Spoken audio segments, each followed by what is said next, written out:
Our next speaker is Rav Johal.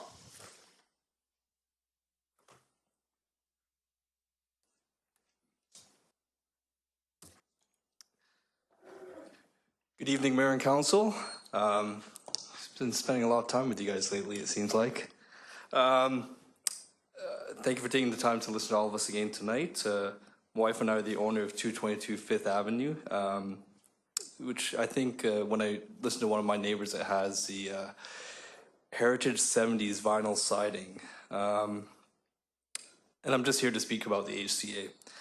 As a family that's lived through the HCP, the Heritage Control Period, since the beginning, navigating our way through this process is very discouraging to see where we have landed in terms of the draft report in front of Council.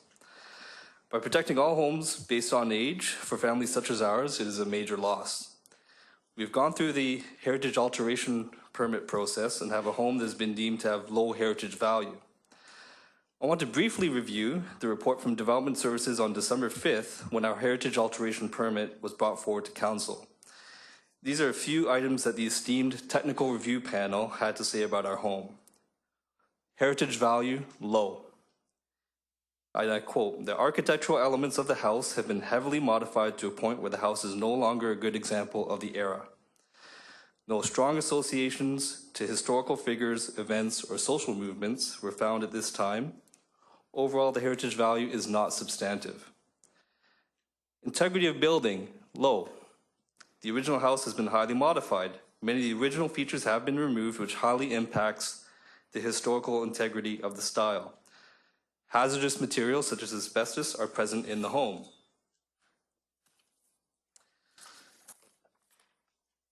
Although the panel indicated the house could likely be modified to achieve its maximum density, the heritage value and integrity of the building were deemed too low to justify retention, and the technical review panel unanimously agreed to recommend that Council support the HAP for the demolition of the property. This is what city staff had to say.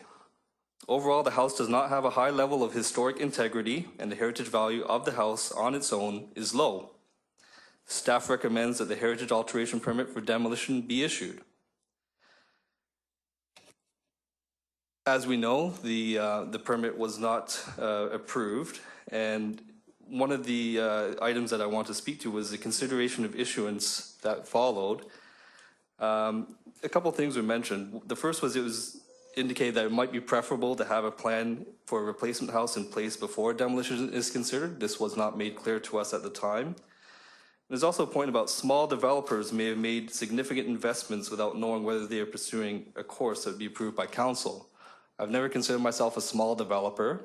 I've heard neighbors have told me that we were referred to as the East Indian developer. I don't consider myself a developer. I consider myself part of a family of 4.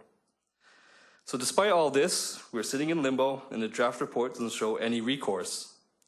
Now this home potentially will have advanced protection, having been built in 1937. So to me, there's significant flaws in the report in front of Council.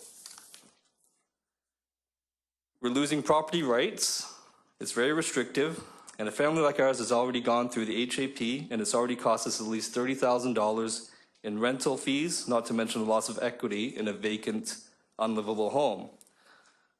So what is Council going to do for families like ours who have lived through the HCP and won heritage alteration permit? We've heard proponents of the HCA remark that there will be some collateral damage. Is Council okay with this? Our family, along with many others, are the collateral damage. Further delays, further financial distress, an emotional toll on the family. I've said all this before, but it doesn't seem to be registering. It doesn't seem to be changing anything. So what does the city consider good policy? Is it one that considers the economic outlook for all in the Queen's Park community, or just some? To me, the economic impact seemed like it was totally overlooked, or perhaps not given due credence. The HCP came into place last June, and it wasn't until April 24th, last week, that we had the gentleman from Coriolis come in and speak to Council for what seemed to me, a check-the-box exercise. Lots of interesting observations from Coriolis, but it appears as though such observations do not fit the narrative, so they are disregarded as evidenced by the report in front of Council. There's a lot of emphasis on the Shipley report. I'm from Ontario, and I often have an East Coast bias, but not in this case. So let's not look at Shaughnessy or Vancouver data that's local in terms of proximity and recent, but let's rely on a report from Ontario based on data from the 80s and 90s, where homes are voluntarily designated as heritage. So to me, there's a lot of unanswered questions here. Is age the sole factor in determining heritage value? Where are the incentives? Are we just going to figure that out later on, or like what is the answer here? Where are the incentives, and what are they going to look like? Because right now I don't see anything there that qualifies as an incentive. So to me, it's just at the end of the day, I feel like this report in front of council just lacks a lot of common sense and middle ground, and I think it's really important to have a discussion with all the stakeholders in the community and really consider that there's a wide range of community interests at stake. Thank you very much. Okay, thank you very much for your comments. Next speaker is Andrew Lenko.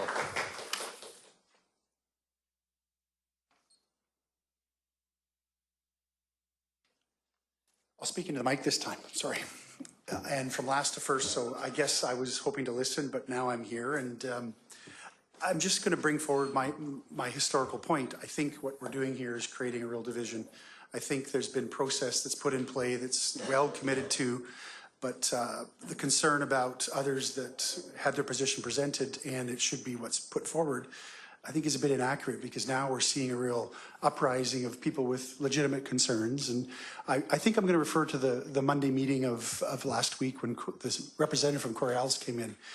I think he was giving us heads up of not positions to take, but ideas that he came up with that he saw as concerns and real legitimate recommendations. And I saw a number of council members focusing on listening, and I had a reference to one individual that I'm a bit disappointed in, who had an opinion with an expert that maybe you were a bit out of your league on that one.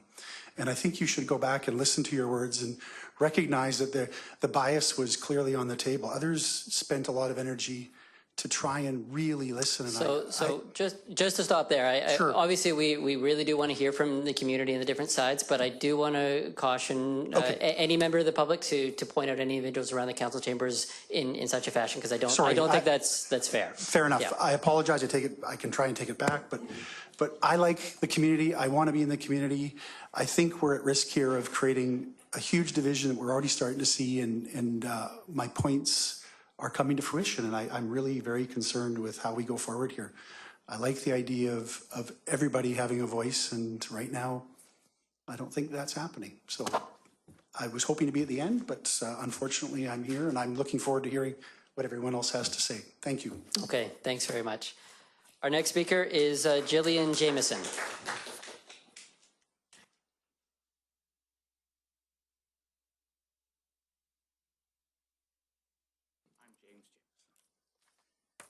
I don't know how to proceed here. My wife works for a group and look after cooperative housing and low-income housing, and she's been called to a meeting this evening. But I do have her speech here. I don't know whether I just present it and it goes we can into certainly file. take it on table, or if you do want to read it, it's completely up to you how you'd like to. May I read it? You certainly can. Oh, thank you. Okay, so she said, "Good evening, Mayor Cote and councillors. I'm Gillian Jameson, well, I'm James Jameson, her husband, an owner in Queen's Park, and if I am late from a strata meeting, this letter will be presented to you. At the previous council meeting on April the 10th, I said the proposed HCA policy was too restrictive and the policy process is moving too fast. When I say too fast, I refer to the fact that although this started some 3 years ago, it was only the last 3 months that the public started to hear more, and the facts became more available. However, the public has still not been thoroughly communicated to. Please also note that many homeowners in Queen's Park still think that this is just about streetscape for new buildings, but are not aware of the restrictions on their home, or that their home will actually be designated heritage on their land title. So the last 3 months is when this has really been moving along, and it appears to me that even now the city does not have the full policy or the full stages. At the workshop meeting you held with the Coriolis rep, I noted a couple of councillors referred to the second stage, the second phase. It sounded like you are going to implement the HCA and work the details out later. If that is true, that is unacceptable. How can you, as our representatives, act in good faith or on our behalf and proceed with implementing an HCA policy that you do not have the full stages or phases worked out? This is our homes, our properties, our lives. At that same meeting, councillors referred to these smaller homes, most impacted houses being 1 or 2. Reference was made to looking at the whole neighbourhood, doing the best for the majority of the neighbourhood. Noting that these 1 or 2 properties would be impacted, there are more than 1 or 2 houses impacted. It appears that 175 homes will be severely impacted. So comments like that concern me when you should be fully informed. Your decision will affect many people in the community. I urge you to obtain all the facts. In my opinion, this process for the HCA policy is moving far too quickly for such a complex issue. Your staff stated that 40% of the participants at the open houses in March were new and the support had declined. As more owners started to understand the content of the proposal, the support against this proposal has grown and is continuing to grow. It was stated that it was the community that sought this. Let's just be clear that this originally came from a small heritage committee group. Then when the city asked the whole of New Westminster to comment, only 80 participants as per city minutes. This is such a small portion of New Westminster. Furthermore, only 1/3 were in favour of heritage, and the majority was in favour of new building design control. The working group stated that design control can only be achieved through heritage control, so they misrepresented the participants and stated strong support for HCA to the council. This is wrong. Please remember that in Queen's Park, only 26 homes out of 702 Queen's Park homes are designated heritage. So you could ask that if this is so supported, why are there only 26 houses designated heritage? Why is the city, who also has the power to designate homes as heritage, has not? Yet it is now trying to designate the whole area of Queen's Park heritage. How many with signs have asked for their homes to be designated heritage on their land title? None. I also query that historically, as I understand it, there have only been 2 or 3 demolition requests per year. So 2 to 3 demos per year, 26 designated homes, HCA requested by the few. Why on earth are you looking at taking away our property rights, severely restricting our properties, dividing the Queen's Park community, dividing neighbour against neighbour, and involving yourselves in impacting my home and my life? Please also consider the future of our community and the detrimental effect this will have on young families moving to the community. If New Westminster is not attractive to young families, our community will be severely impacted. The dynamics and the growth of the community will cease. I urge you to vote against the HCA. If you don't, I ask that as a minimum, you consider undertaking an impact assessment, reduce the restrictions, and have appropriate incentives. Thank you. Thanks very much. And James, you're next on the list. I don't know if you have any further comments just from yourself that you want to add. I have my own speech. Could I maybe go a little bit later? Sure, I will put you a little bit later if you'd like. Our next speaker is James Garbett.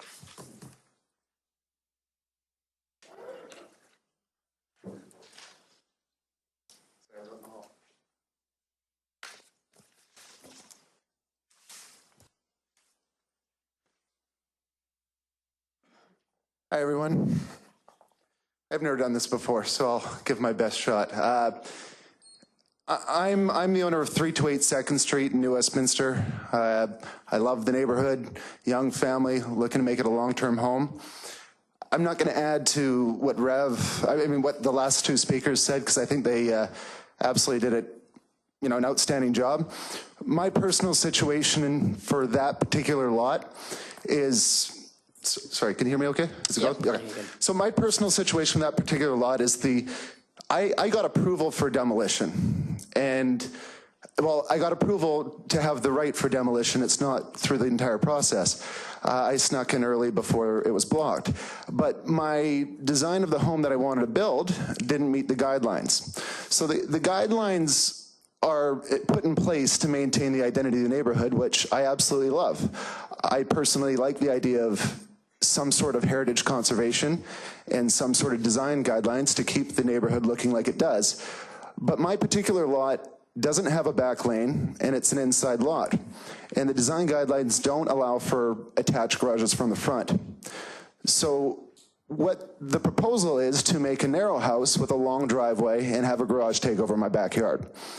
Obviously, I'm not excited about that idea, and I've made that pretty clear on my past letters. So inside lots in Queen's Park without back lanes don't have an option that is, you know, ideal if you want to have a backyard for your small kids. Looking at the rough numbers, this is about 10% of the properties in Queen's Park. Don't quote me on that, but I eyeballed it. It was about 10%. And those 10% of people are going to be affected more by the design guidelines than anyone else. The design guidelines are great. The intent behind the conservation, I think, is absolutely outstanding. But it is very strict, and it penalizes some of us more than others. I'm not going to go into the same speech as the last two individuals. I think that was very clear, but I do have some ideas because I am a local realtor. I know the market well. I know other communities in Greater Vancouver that are experiencing similar things, and I just wanted to share some ideas that I think would be a good balance of maintaining the identity of the neighborhood and not affecting property values. My biggest concern with seeing homes like the one on 2nd Street in Durham that are up on stilts and being moved slightly, put on new foundation, there is significant costs involved with salvaging some of these homes. You know, bringing back the original siding, working with the original siding, working with the original windows. The costs, a little bit of FSR doesn't make up for the costs involved. An idea that I have to help reduce the, I guess, the potential down value that some of these properties are facing is to reward through density, reward through higher FSR, but also the idea that if you're salvaging a 100-year-old home and you're adamant that you're going to protect them, I highly recommend encouraging that through allowing an RT zoning where they can convert it to a duplex, or maybe if the lot is over 8,000 square feet where they can do a small lot subdivision. That way the people that are stuck in these positions to work with a house they don't want to work with at least have an out to sell it to a builder that can make it makes financial sense. It solves part of the density issues we have in the city. I think you'd see some pretty amazing duplexes and small lot subdivisions that we need, and retain some of these 100-year-old homes in a beautiful manner. My goal with 328 Second is if I can't build the home I want to build, I'm going to explore a small lot subdivision HRA. I'm already talking to an architect on it, and I hope if it's feasible, that's what you guys will allow me to do with the space, because I don't want to build a home with a garage in my backyard. I would rather have bought a home with a back lane. That's all I wanted to mention. Okay, thanks very much. Our next speaker is Damien Zanata.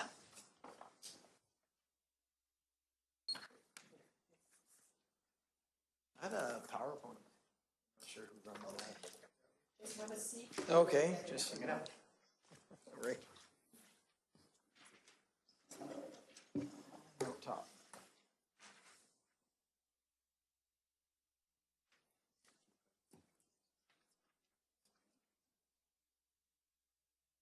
How do I go from slide to slide?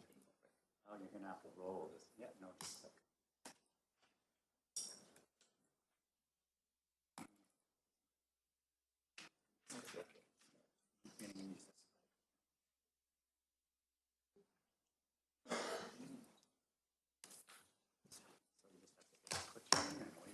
Right on, thank you. All right.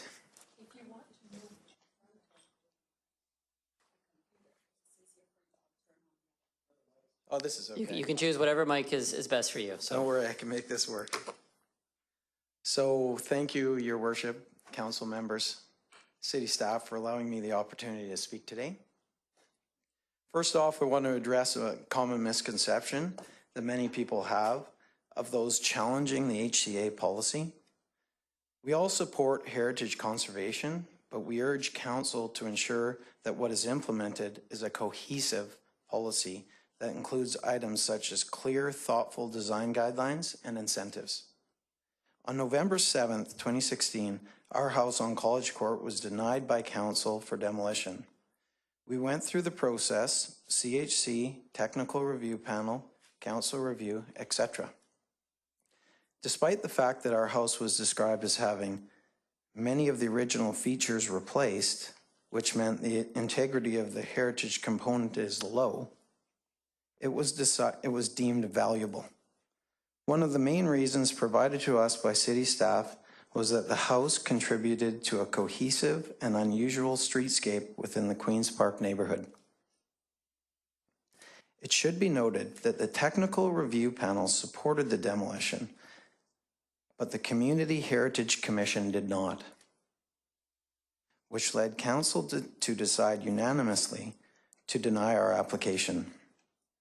In reading the reports, there was a discrepancy between what the CHC recommended and what the technical review panel recommended. This has caused a great deal of frustration for us. Our house is a small 1,500 square foot bungalow. The current low FSR means a lot of building would need to be added, more than double what currently exists. We were told that the addition would negatively impact the heritage value of the building in regards to the massing. This HCA policy will adversely affect small houses with low FSR like ours.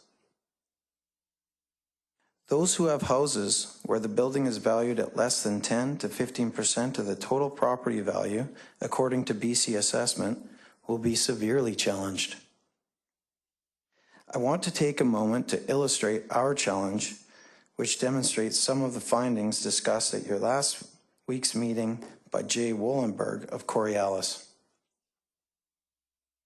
So this slide right here, as you can see from the picture, the two houses that flank our house in the middle are large and don't adhere to the low profile street appearance that was deemed valuable.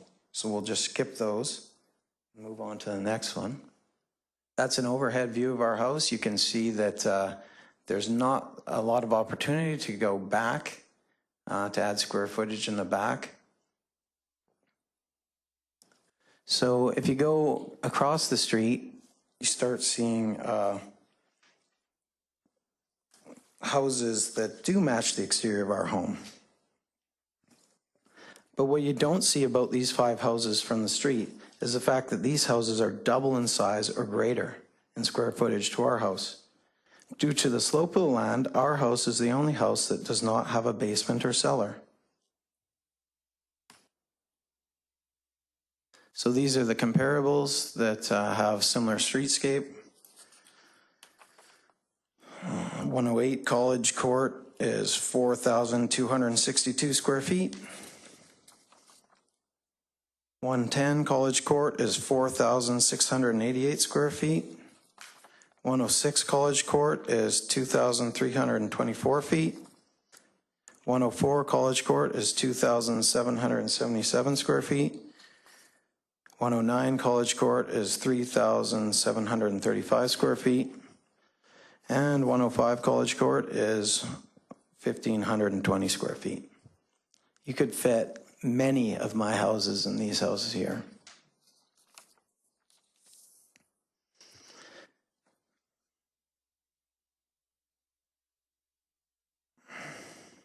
So for that reason, I feel that streetscape is an unfair way to determine heritage value.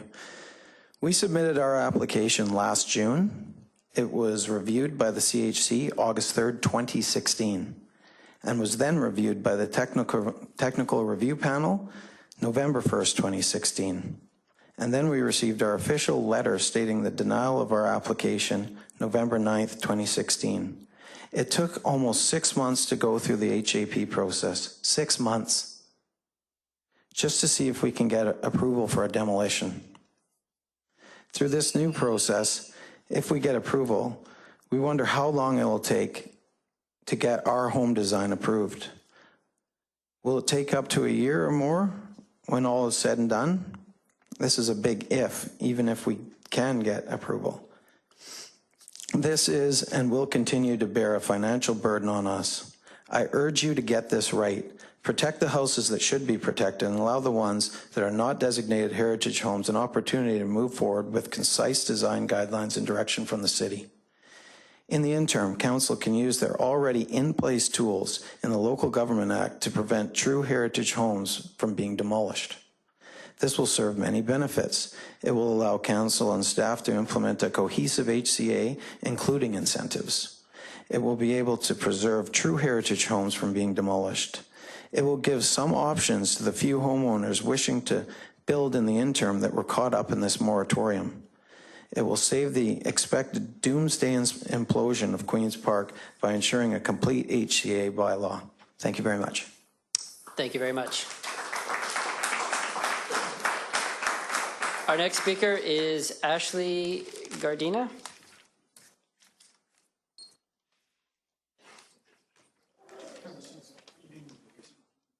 Is Ashley here? No. I can move a little bit later if that's better, or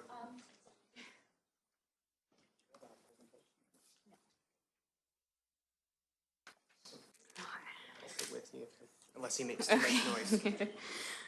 Okay. You have to excuse me because I'm going to try not to get emotional. You want to trade?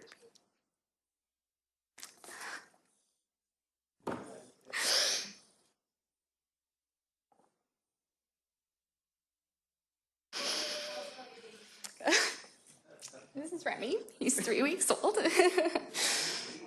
3 weeks. So his first council meeting. his first council meeting. He'll be better informed than I will be. So I feel like it was important for us to be here because this proposal really hits home for us. We have no desire to demolish our home. We bought and worked so hard to own property and not be stuck with strata. And we feel like our rights are being taken away from us. We really love Queen's Park and we fully support reserving or keeping the heritage of the community. But we feel that this proposal is very heavy-handed and it is going to financially hurt a lot of us and our futures here. And I'm completely off what I had written, but I think we're all on the same page and we can find a win-win solution, but I think we need to make more time to find that and not be subject to just the age of a home and look at and make this more voluntary for homeowners.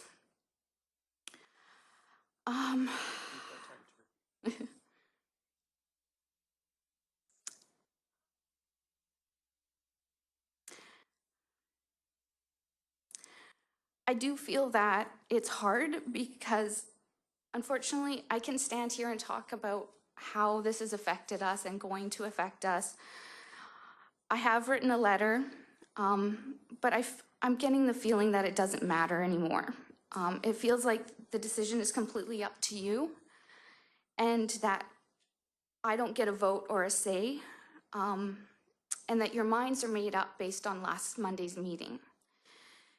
And I feel that it's not right or fair to the residents, all 700 homes in the area, and that our rights are being stripped away, and that could be assuming a huge financial risk with no adequate incentives in return.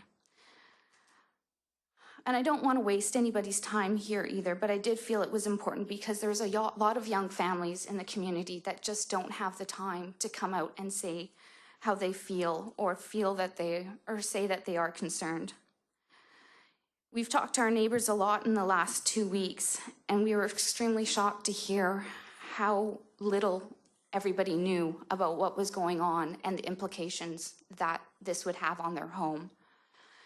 I think there's an opportunity for council to fully disclose all the information, the proposed proposal, and allow residents to have a vote or a say in how this will go forward.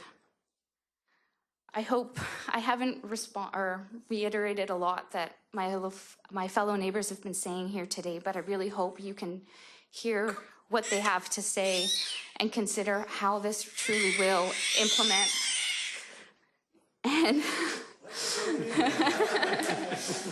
and how this truly can hurt a lot of people in the community, and that it is truly dividing the community, and it's not the community that we wanted to be living in and be a part of when we came here. And I'm concerned too that it will drive young families away, and we might be forced to sell and find another community, and we don't want to do that. So thank you for your time and your consideration. I hope that made sense. Thank you very much for joining us this evening.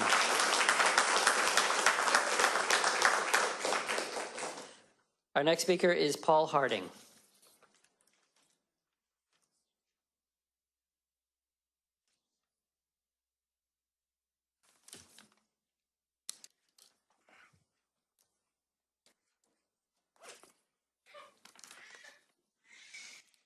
Mayor and Council, thank you for taking the time to listen to me today.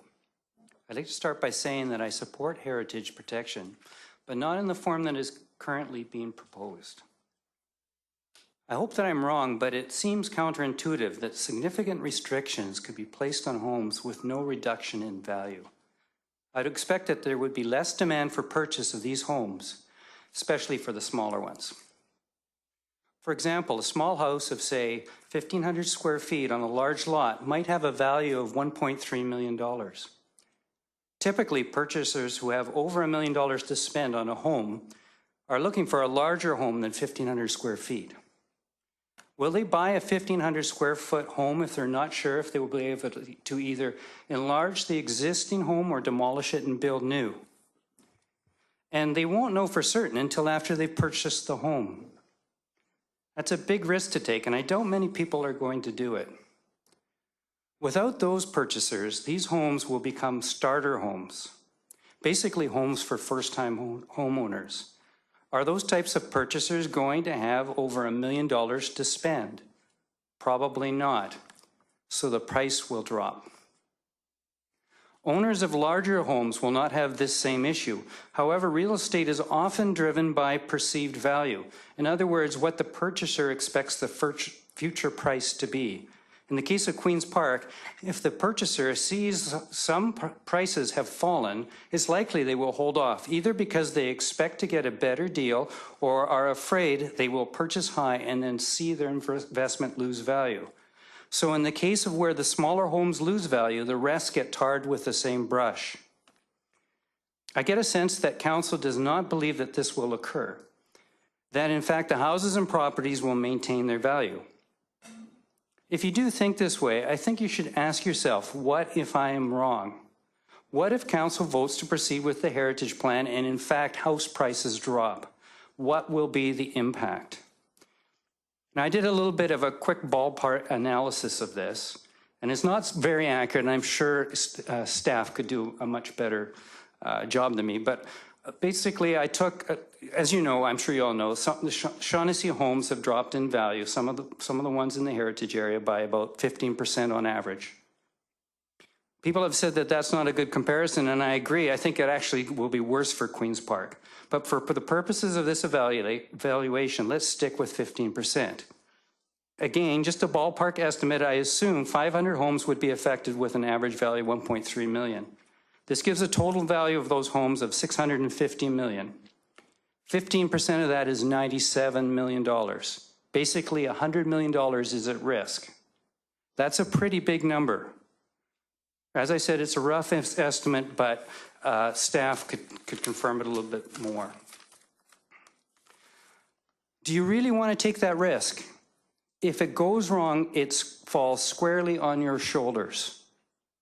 Why not let the residents of Queen's Park decide? It's a big decision with not only financial impact, but also a loss of property rights to be considered. Why not take this to a vote? It seems to me this is a much fairer solution and eliminates the feeling that this is being forced on people. I ask that you implement a referendum to determine if Queen's Park becomes a heritage protected area. Thank you for taking the time to listen to me. Thank you very much. Our next speaker is Diana Carr.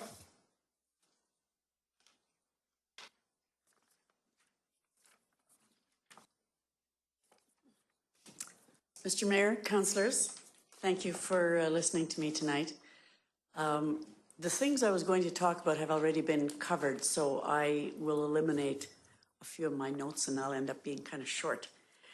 I live in Queen's Park at 428 3rd Street with my husband, Keith Gagne.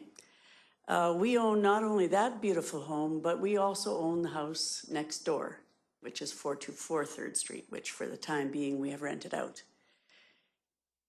The issues that a lot of people in Queen's Park are dealing with the smaller homes don't affect Keith and me. The only thing that may affect us is a drop in property values if that happens. So I am here to talk about owners' rights, and in particular, I'm here in support of all the people in Queen's Park who have small houses, which for ease of reference, I will call them teardowns, and there are lots of them.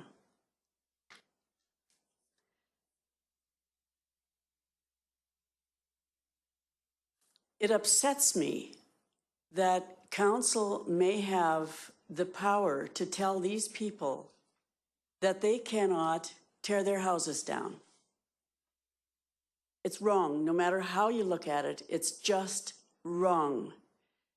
Can you imagine having $1 million piece of dirt with a tiny little house on it that has little or no value?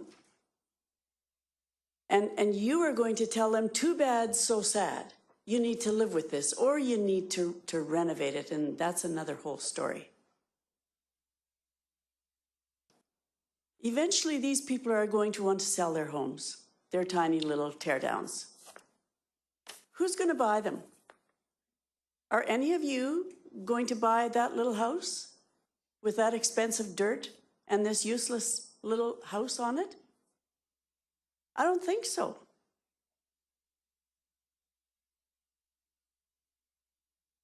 I feel from what I've been gathering so far that this ship has sailed. It doesn't really matter what the whole lot of us have to say. The minds are made up. We're going to forge ahead, and we're going to inflict your decisions on everybody in Queen's Park. It's upsetting at the very least. The other thing that I want to know is please don't tell me again that, oh, but you can apply for demolition. That's what I've been told. Really? You can apply for demolition as a group of people made up of we don't know who will have their rubber stamp and they will just deny, but oh, we can apply. I suggest don't insult our intelligence by telling us that. I'm also fairly certain that none of you councillors actually live in a little house like that. I bet you don't. Because if you did, you would not be taking the position that it seems is happening. Yeah, the last thing that I want to say is that in my humble opinion, if there are those members of council who are so invested in this and have absolutely made up their mind and they just simply will not listen to any of what we have to say, I think they should recuse themselves from this decision-making process. And lastly, I want to say that my house is my house. It is not your house, you councillors. It is not your house, Mr. Mayor. It is not the HCA heritage activists. It's not their house. It's my house. And I don't think you have any business telling me what I can do with my house. Thanks for listening. Thank you.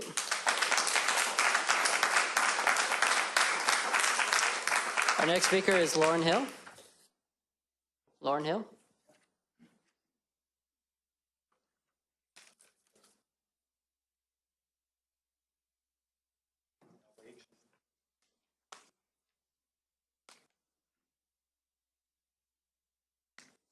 HCA, and I have Queen's Park. This one here.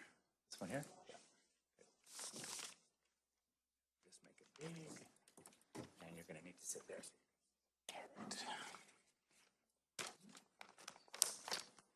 All right. Your worship, councillors, thank you for the opportunity to speak.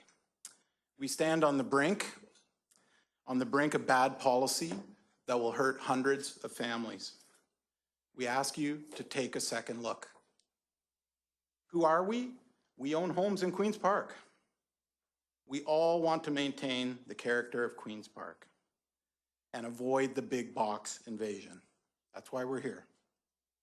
When we first heard about the HCA, it sounded great, sunshine and roses. As the details emerged, however, many of us became alarmed. Where was the balanced policy that would stop value loss? City staff has told you the looming loss in value is a reasonable sacrifice. Bad advice leads to bad policy. This is bad advice. Let's unpack staff's position a little bit. Will homes lose value? We hope not. What homes are at risk? We're not sure. How many homes are at risk? No idea. The work has not been done. What do we know? In the first 2 years of Shaughnessy's HCA, land values have dropped by 17%. Friday's Province had an article that was a much-needed fact check on this data. The 17% write-down is, of course, relative to the general market. When the market goes up, you go up less. When the market goes down, you drop like a stone. The value loss is real. Our friend, the Shipley Report. Voluntary designations from 20 to 40 years ago. Value is retained because the homes that people voluntarily protect are those worth protecting. Even then, a quarter of the homes dropped in value. It should really alarm us that this irrelevant study is being used to tell us that we will not lose value. Coriolis J is not a bird, he's an expert. What did he tell us? Expect negative market impacts on value. HCAs work best in neighborhoods that are highly consistent. Incentives do not work as well in areas with smaller lots and smaller homes. On the risk in Queen's Park, he said, I don't know if that work has been done. That seems material. 3 years into this process, with a ticking clock you're all feeling, the advice from staff seems at odds with the facts. We have not seen the professional analysis I would expect when millions of dollars are at stake. The work has not been done. I would echo another comment that Queen's Park is actually less equipped to survive an HCA than Shaughnessy was. Shaughnessy has large lots with large homes and a bundle of incentives. A neighborhood, according to Jay, where incentives will work well. Even then, land values are down 17% in 2 years. Does Queen's Park look like a neighborhood that is highly consistent in terms of lot size and house size? Will all properties be affected similarly and not particularly negatively? I think not. We have been told that the HCA is sunshine and roses. Seems like all many of us are going to get are thorns. How many of us? How bad will it be? We don't know. The work has not been done. I've been proud to be represented by this council. where principles of social justice are more than just lip service, and family-first policies are a priority. In that context, it amazes me that this same council is going to bring forward ill-advised policy that will materially hurt hundreds of families. For some of us, the inherent inequity in the policy is a bigger concern than any personal financial loss. There are families behind me, though, who may end up with mortgages larger than the value of their homes. Very easily could happen in the next 2 years if this policy goes forward. Is that your New West? I would ask council, as well as the heritage supporters, is this what you signed up for when we started this? Policies that promote winners and losers, policies that divide neighborhoods, policies that hurt families least able to absorb the financial loss. That is not my New West, and I don't think it's yours. Don't ignore the alarms. Please take a second look. Thank you for your attention. Thank you.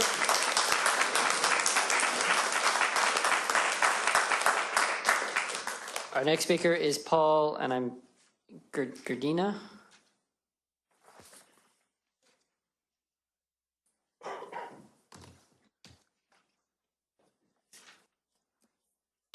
You got it right enough, Gardina's. It's fine. So please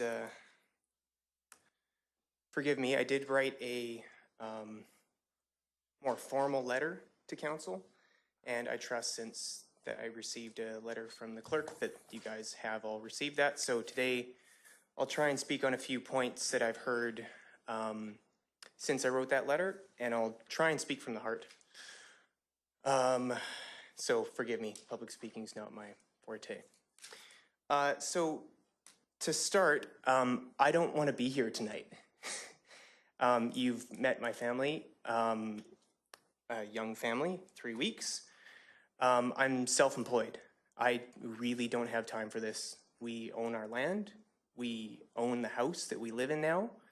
And we shouldn't have to carve out time out of our very busy schedule to fight for our rights as homeowners. We simply have better things to do.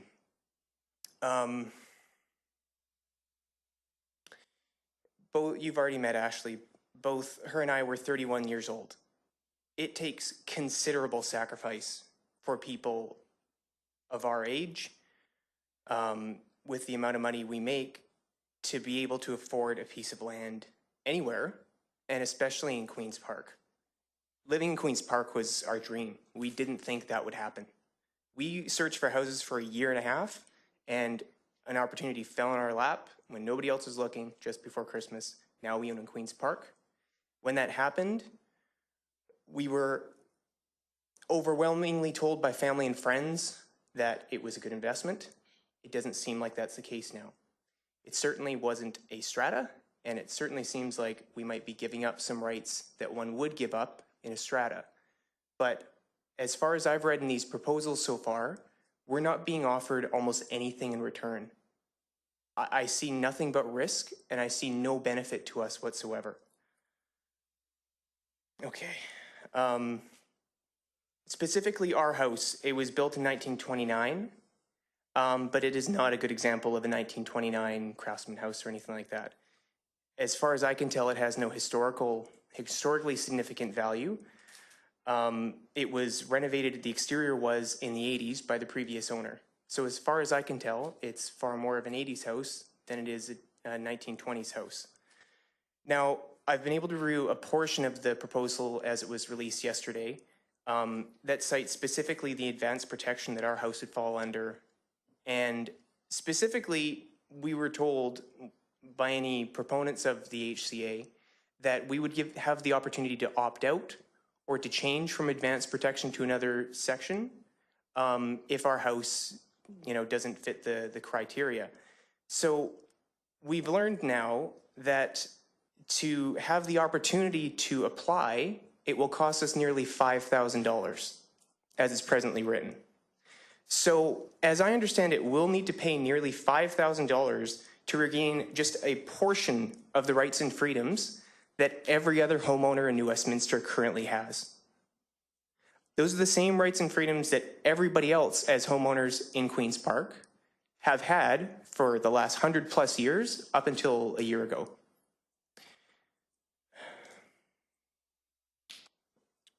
Try and get in a couple more points before I run out of time.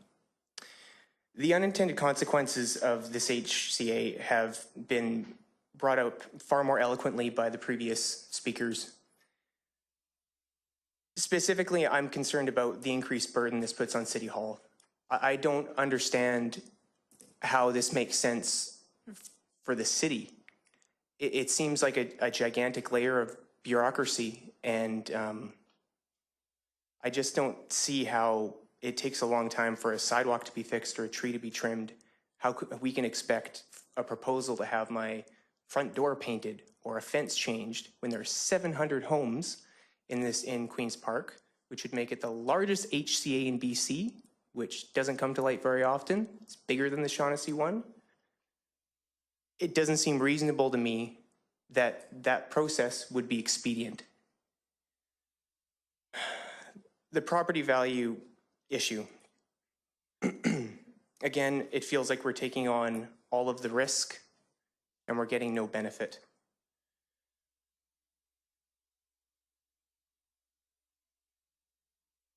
I'm almost running out of time, so I'll wrap up by saying that it's evident that I'm opposed to the HCA as it's currently structured. I feel like it's going to negatively affect our family in considerable ways, but I really don't get the feeling like it matters if I'm opposed to it. The decision isn't mine to make as it's presently put forward, it's council's. And the 7 or 8 members of council who have the choice, I don't think should be their choice alone. I think it should be the 700 property owners, or if there are 2 people per house, 1,400 property owners in Queen's Park that have a say on this. Surely council can find a way to put together a referendum on this, or at the very least, make it optional and not mandatory.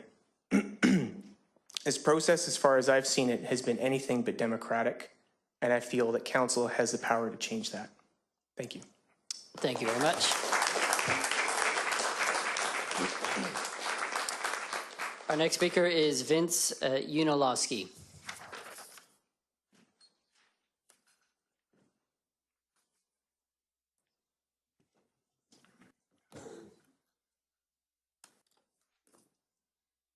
Good evening, Your Worship and Council and staff. As you may remember, I am the first person to apply for a demo HAP, and I was successful, and my design was successful too. So I'm going to start talking about the control period and a little bit about the HCA. I think to begin with the control period, there was some mistakes made. And one of the big mistakes was everyone thought there was a moratorium. And then the lawyer said, no, that's not allowed. But to begin with, I don't think everyone was up to speed on what needed to be done to move forward, because everyone thought, well, we don't have to move forward. No one's going to get a demo. Until lawyers said, well, you have to give everyone their say. Everyone has to be allowed to apply and present their case. And I was allowed, but it took a long time. After all the policies and the committees were staffed and the all their terms of reference were made and they had meeting dates, it took me 134 days. Someone coming after me got theirs done in 40 days. There's a big difference there. I mean, Beverly Greaves said that normally 60 days is as far as you can withhold a permit. Well, that was double that. Then it came time for the design. And the technical review panel seen my design. The next month, the CHC was supposed to see it, but they didn't have a meeting for some reason. I don't know why. Maybe there was a good reason why. But for us, it was just another month of going nowhere. And then beginning of January, they seen it and they said, yeah, you're good to go. And then it still took another month to get to council. So it just seems like it's taken too long. For us, the delay costs us $20,000 in extra rent payments. It costs us architectural fees, interest, insurance. There was paying for water, sewer, garbage collection that we weren't using. There was quite a few fees. Costs are going up for building materials. It's not cheap.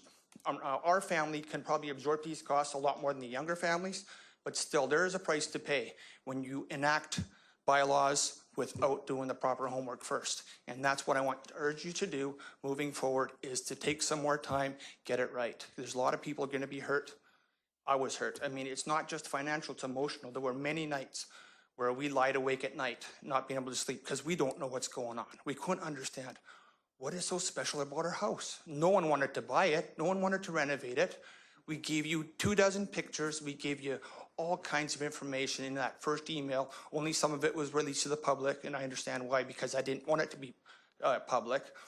But I think there were some mistakes made when we have to correct those. We can't keep doing that to families. As far as the HCA, I agree with many people here. The people with the small lots are going to suffer the most. The people who already have their homes designated, maybe have gone through a heritage revitalization agreement. These people, they've got some benefit out of it already. I mean, they agreed to it, while these other people are being forced into it, and what's there for them, right? They're not asking for this. It's being forced upon them. I think you need to give them a choice to either opt out or to choose their designation. If you don't like their choice of designation, challenge it. Put together a report that supports your position, that says, yes, that house should be saved, and then designate it, and at least give them a chance for some compensation, and don't just take it away.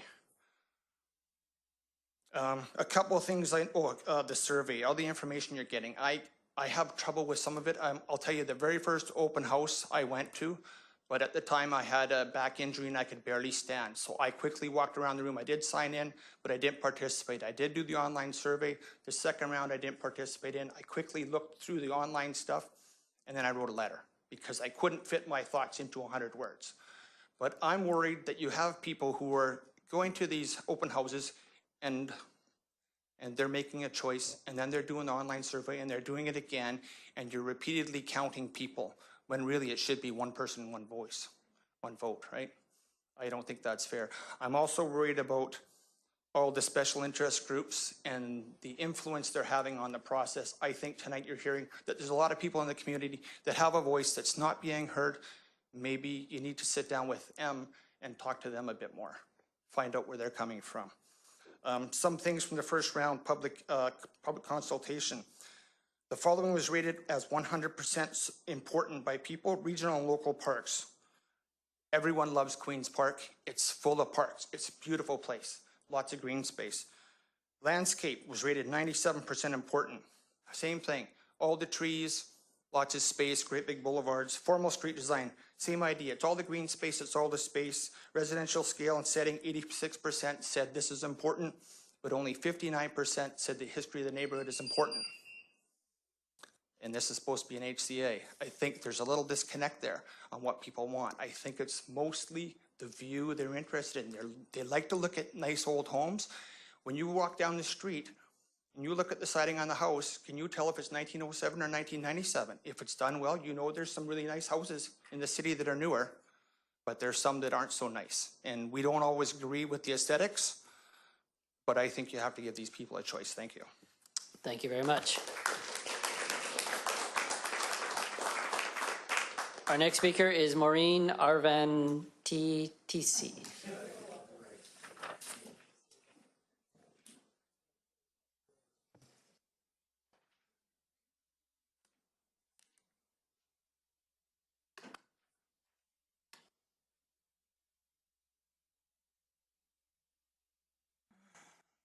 Pardon me?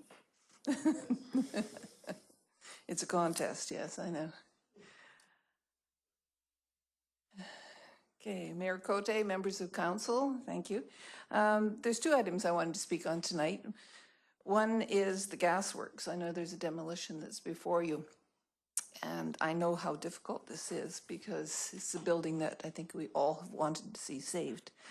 One thing that I'm not clear on is whether or not you have considered selling the business or selling the property to a reputable developer and giving them lots of incentives to, in fact, retain at least a portion of the building, if not all of the building.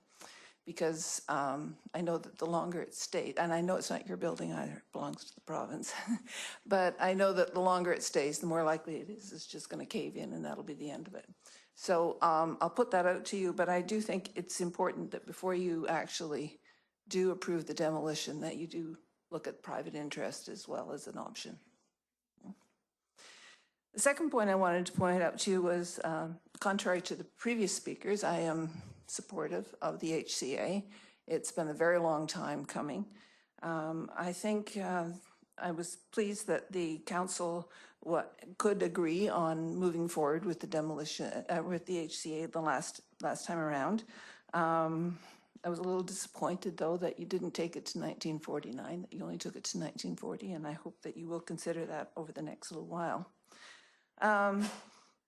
The reason for doing that, or reason I would like you to do that, is I think it does have significant impact in some districts, in some neighborhoods. So I don't think there's a huge number of houses in the 40s, but I believe that there are some, and they are important. So the other thing that I was pleased to hear that you were interested in moving forward on some of the zoning incentives in particular, and hopefully you'll carry that through. I know that that can't be in place before the June deadline, but hopefully that'll be something that'll be following through. And that's all I wanted to talk to you about this evening. Thank you. Okay, thank you very much. Our next speaker is Trevor Muir.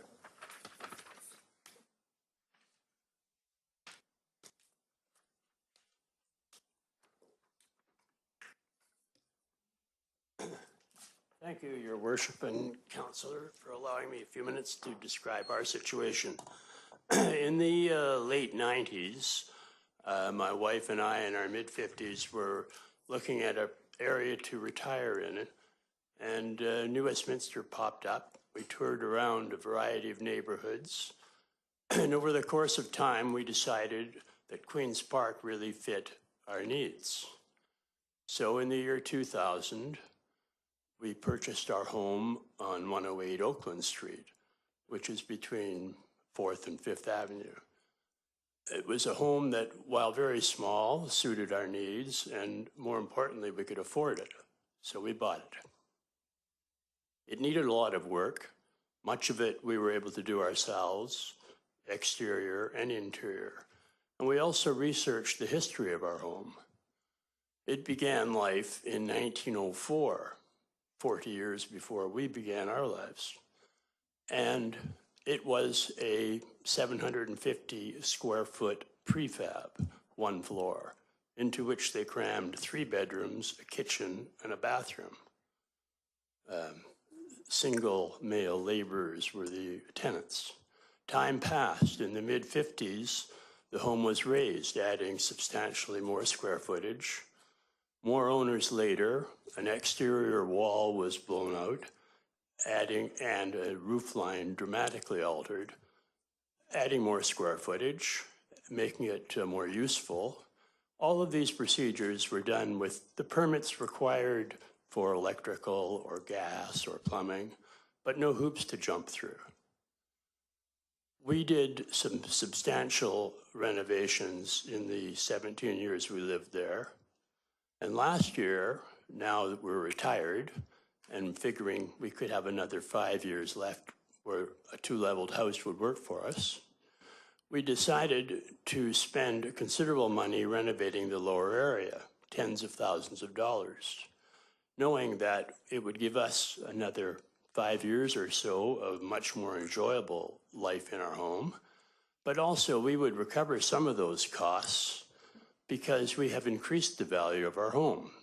We knew we wouldn't get it all back, but we knew we would get some of it back, and that justified the expense in our minds. Now, we find that retroactively, and without us having any say, there's going to be a caveat put on our Land Title Act. People that come in the near future that want to shop for a home like ours in our area will, as we did, also include neighboring areas. They would only have to cross 6th to find themselves in Glenbrook North, where there are similar homes to ours on similar small lots. Similar homes to many Queen's Park homes, in fact. And if I was a buyer, as we were, and looking at all those areas, would I choose a land title deed that has restrictions on it, or a similar property across a couple of blocks away where a land title deed has no restrictions on it. Undoubtedly, in my mind, if I was that person then or now, I'd choose a similar property with no restrictions on the deed.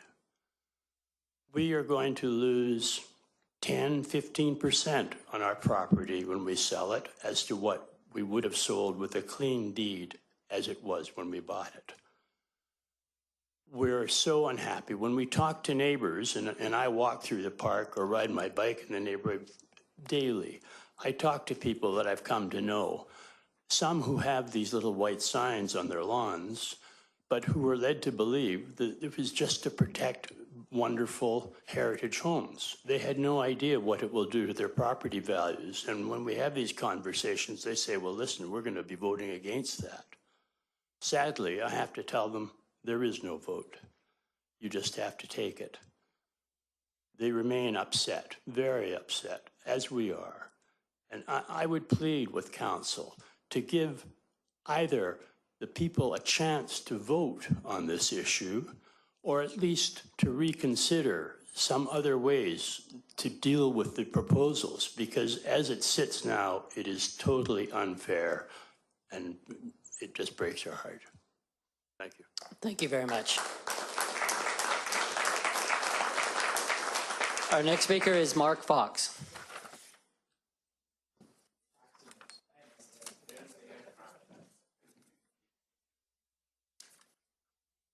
It's my neighbor. I'm at 113 Oakland Street. So thank you for the opportunity to speak tonight. My name is Mark Fox, and I've lived in the Queen's Park area for over 30 years.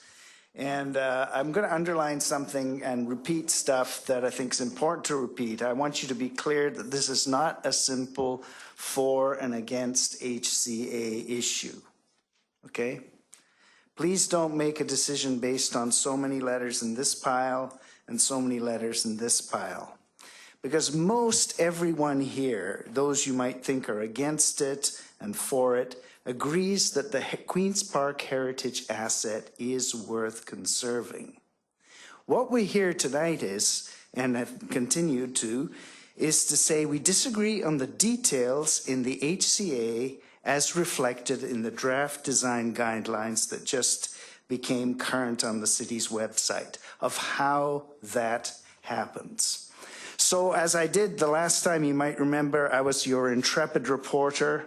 I want to update your worship and the council on HCA Flight 2017. You remember that?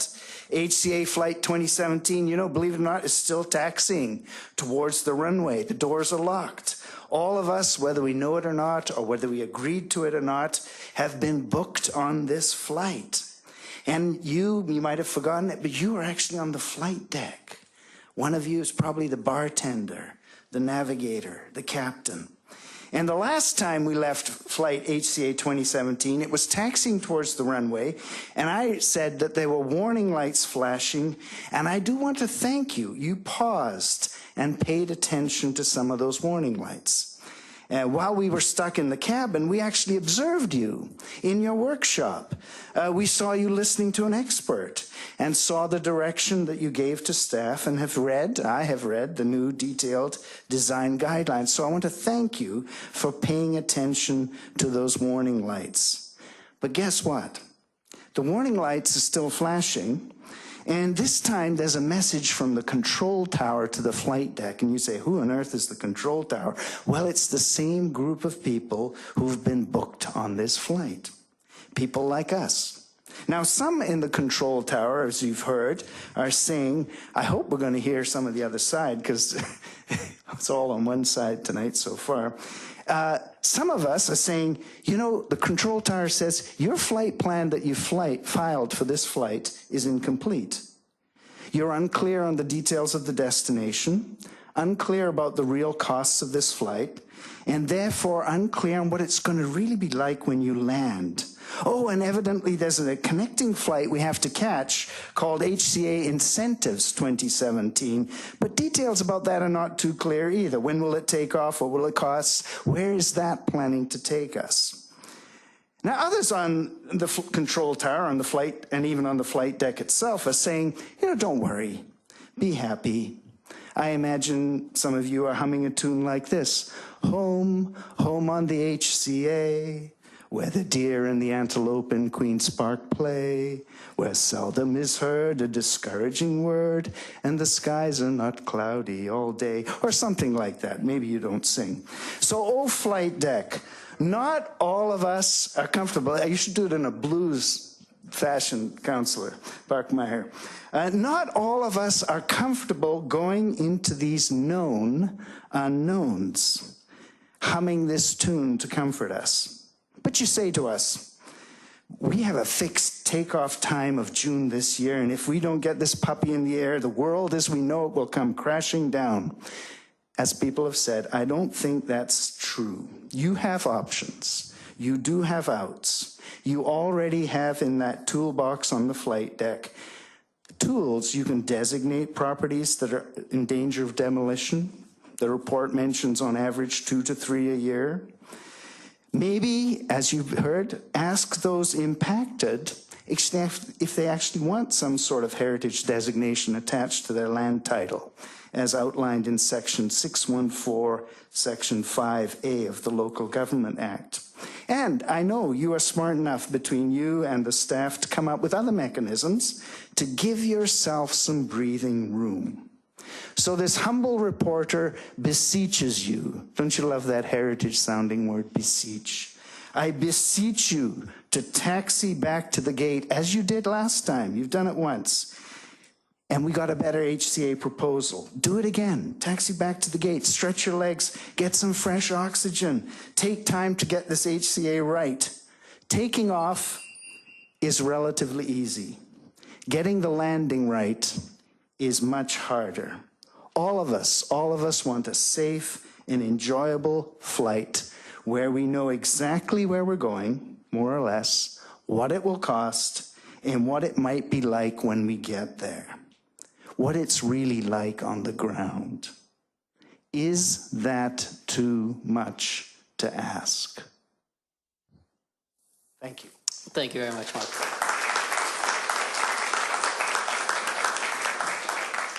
I can see there's a helicopter in your shirt too. I don't know if that was by design or... Everything's intentional. Our next speaker is Larry Church.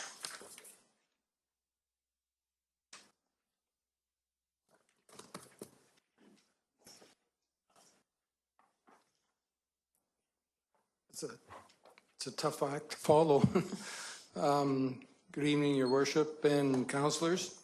I'm going to just be real brief. I'm in favor of the HCA, and I have some concerns, but my concerns are about misinformation that is coming through the mail and deliveries about speculation. Now, everybody's saying the devalue of your property, but it's all speculative. None of it is, no facts with that. So that's my concern, is this misinformation is going to the wrong people, like the people that haven't, investigated what the HCA is. We know now the RE/MAX spring market trend is out now, and there in Greater Vancouver, there's 11% drop in value. So I don't know if they're using this calculations when they say Shaughnessy is reducing their values have been reduced, but presently the spring it's 11% for Greater Vancouver. Value is declined. So that was my concern about the misinformation that's coming to us, and I strongly support the HCA, and I'd like to thank our staff, our city staff, and the committee, our Heritage Committee, for the work that they've done, and especially Brittany. It's been, very good, the work you're doing. Thank you. Thank you very much. Our next speaker is Martina Rempel.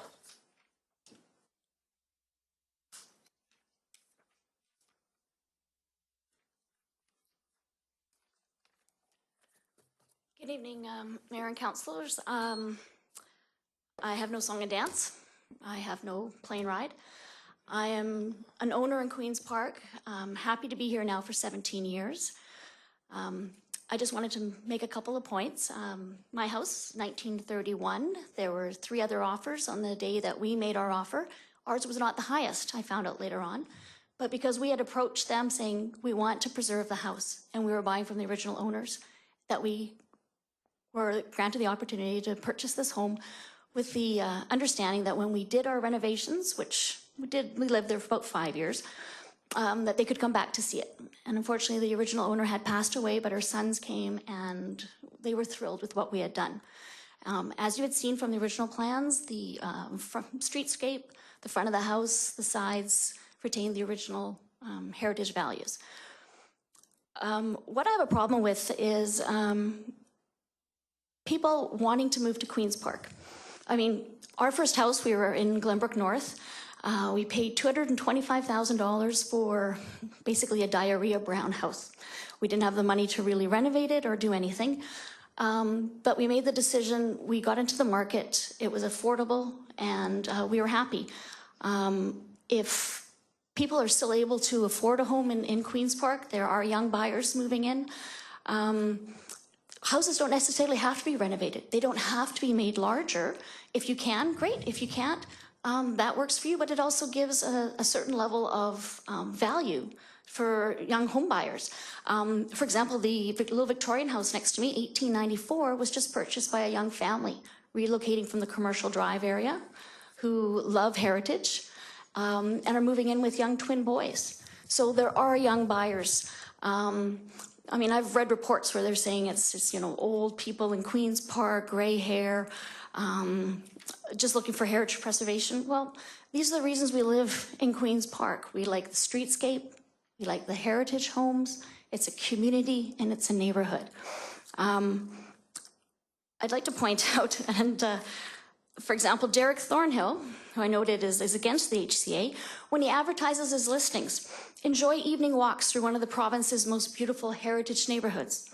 Don't miss this opportunity to live in one of the most desirable neighborhoods, located in the heart of the sought-after Queen's Park neighborhood. This will always be. People want to live here. The HCA preserves these homes and preserves our neighborhood. I get to wake up and look across the street at a modern box. We get over 300 kids coming to our house every Halloween. 1 in 5 parents, because most of them don't seem to live in Queen's Park, that come to trick or treat. How did that get built? Why is that here? Why would someone want to build a house like that? So the design guidelines are necessary, the streetscape, and you talk about property rights. What about my property rights? If somebody rips down a house and builds that, I don't think that is enhancing my market value, my value of my property. And that's the reason I live in Queen's Park. We used to live in a townhouse. We outgrew what we didn't want, we sold. If you don't like what's happening, that is an option. I don't think you should buy a house with the intent of that it can be demolished. It should be your home, and you should be happy that you're able to have a home. In terms of Mr. Garbett, I have one comment. As a realtor, you have obviously knowledge. If you walk around the neighborhood, you would realize that there aren't garages up at the front of the houses. And that, again, is one of the appealing factors. You go to South Surrey, other places, all you see are garage doors. So, again, if it's something that... Just to jump in there, I just would hope that everyone could not point out specific members of the delegation, okay. just in fairness. I'm sorry, but that's the reason for the design guidelines, is to keep... The comment is fair, it's just, Yeah. Just want to make sure. And, you know, and again, like, this reminds me of a lot for a trip to New York that my husband and I did for a 10th anniversary. We saw an off-Broadway play called I Love You, You're Perfect, Now Change.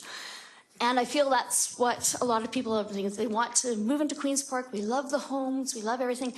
Oh, but I don't want to put in the time, maybe the money, to improve on it or to renovate. So thank you for your time. Those are my feelings, and my husband as well, and hopefully you will support the HCA.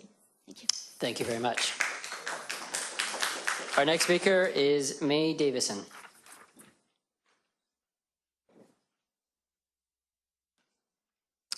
is made. Oh.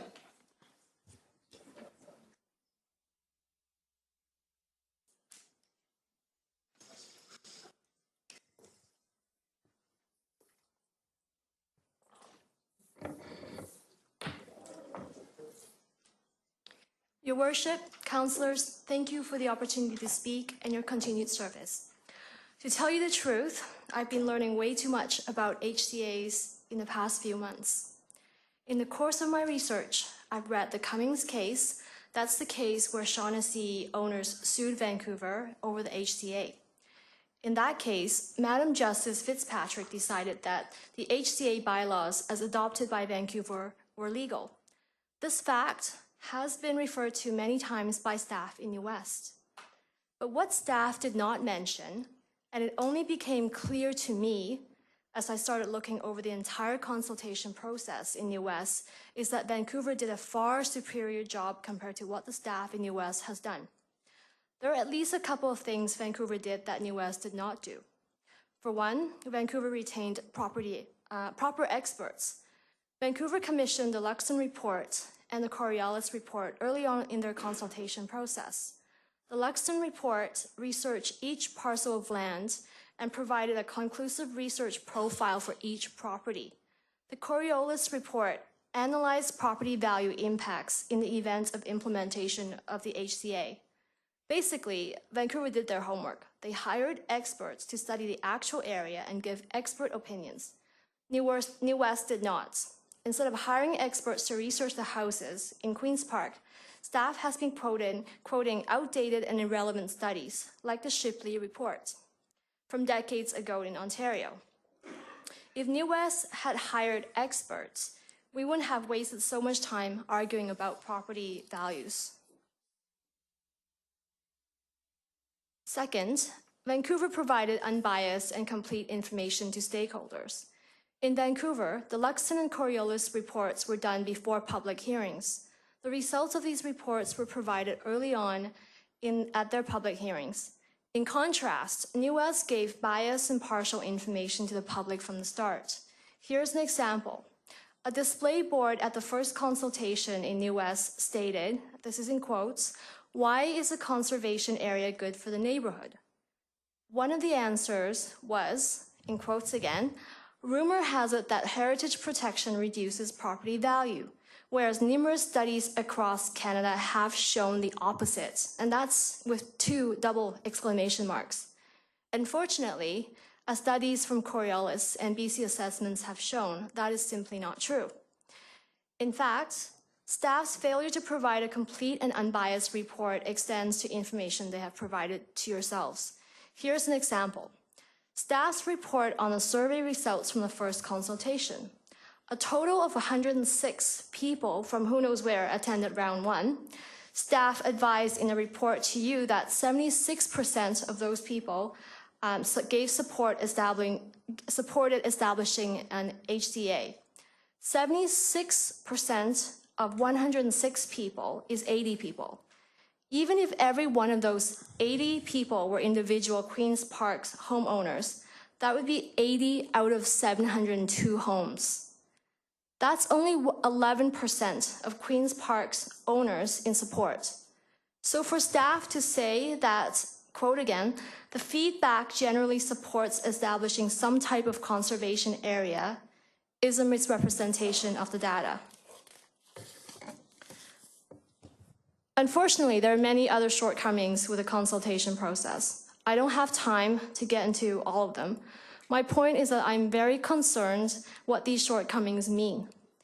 As elected officials, we trust you to protect our rights and to represent our interests. If insufficient or incorrect information is presented to you, I am concerned that you would not be able to perform your job. You need to ask yourself and staff these questions. Why didn't staff recommend that you commission proper research studies from companies like Coriolis? Why was staff giving one-sided, incorrect information to the public from the get-go? Why weren't you presented with straightforward information about what the public wants? Best practice would have been for staff to, 1, provide fair, unbiased, fulsome information to the public. 2, collect feedback from stakeholders in a clear and fair way. And 3, to present the feedback in a frank and straightforward manner to council. Staff has fallen short of best practice here. I wonder what Madam Justice Fitzpatrick from Cummings would think of all this. The looming deadline of the end of the control period has been used by staff as an excuse over and over. The public wasn't properly educated. Why? Due to the time crunch. Incentives were recommended by the working group but weren't included. Why? Due to the time crunch. Research wasn't properly done. Why? Due to the time crunch. Enough with excuses. The time crunch is not an excuse for falling short of best practice. What would Madam Justice Fitzpatrick think of that excuse? It is not just staff who have been using the time crunch as an excuse. Heritage activists have also been warning that if the control period ended without an HCA in place, there will be a tsunami of demolitions. That's scaremongering. Staff have stated in their report that there are only 2 to 3 applications for demolition permits a year. It's worthwhile to take a year if needed to make sure we get the policy right and to make sure we're not putting buildings before people. Thank you. Thank you.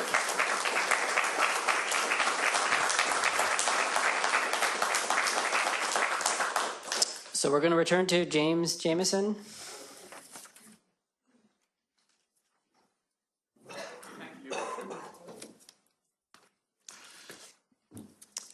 My name is James Jameson. I'm a Queen's Park resident, and I've only lived here for 3 years. I rented first. I understand the mayor is renting in the neighbourhood, and then we tried to purchase a home, and we were outbid, and then we managed to get the home that we're in now. And my wife wants to turn it into her dream home, and I think we mentioned this before. Now, my wife and I are strata property managers, although my wife has now changed course in property management in co-ops and that, and comes across properties in which we have a board or council members who make recommendations to the community, and it's the community who vote. So if this was a strata, I've seen that there was somewhere mention of a stratification. If you were trying to change the strata, you actually would need 80% of the votes at a general meeting in order to pass to go to heritage.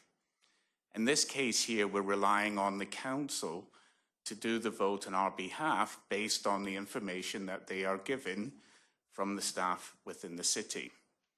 Now, a number of things have come out. I've had to read an awful lot as well, and I think you've got the gist of a lot of things that have come out today. When the community gets to learn and learn more, then more questions raised, and wondering why we didn't have really clear direction of an impact assessment on all our homes. I think that, basically comes down to it, because when we look at the number of homes here and when we see the number of small homes, it's not very easy, as Jay from the Corollius report on your workshop said, it's very difficult to move those floor plans around to get your square footage that you're entitled to. And so I actually went back onto the website today, and there was a report done in the 80s of potential heritage homes here, and one is my home. So in that report, it said that my sides and the front have changed, and that's why it was called a Prairie Modern Home. And the thing about the Shaughnessy judge said that you have to consider not just the age of the home, but what has changed to that home over a period of time. And it's not really the home that it was originally. And I think a lot of the small homes are in that case. And also about the basements, and we've got posts in the ground and just some thin concrete down on the floor. So trying to lift a home, 0.6 of a meter if I can, to try and do my basement, okay, I can maybe put a little room in there. Then the front and the sides of my home, I can't move. And it's a 17 square foot home on an 8,800 square foot lot.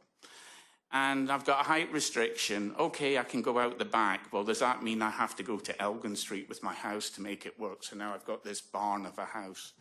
So, you know, when I read the guidelines and when I've read the policy, there has been an awful lot of restrictions. And then you learn from other people who've all come here tonight and spoke, the restrictions are severe.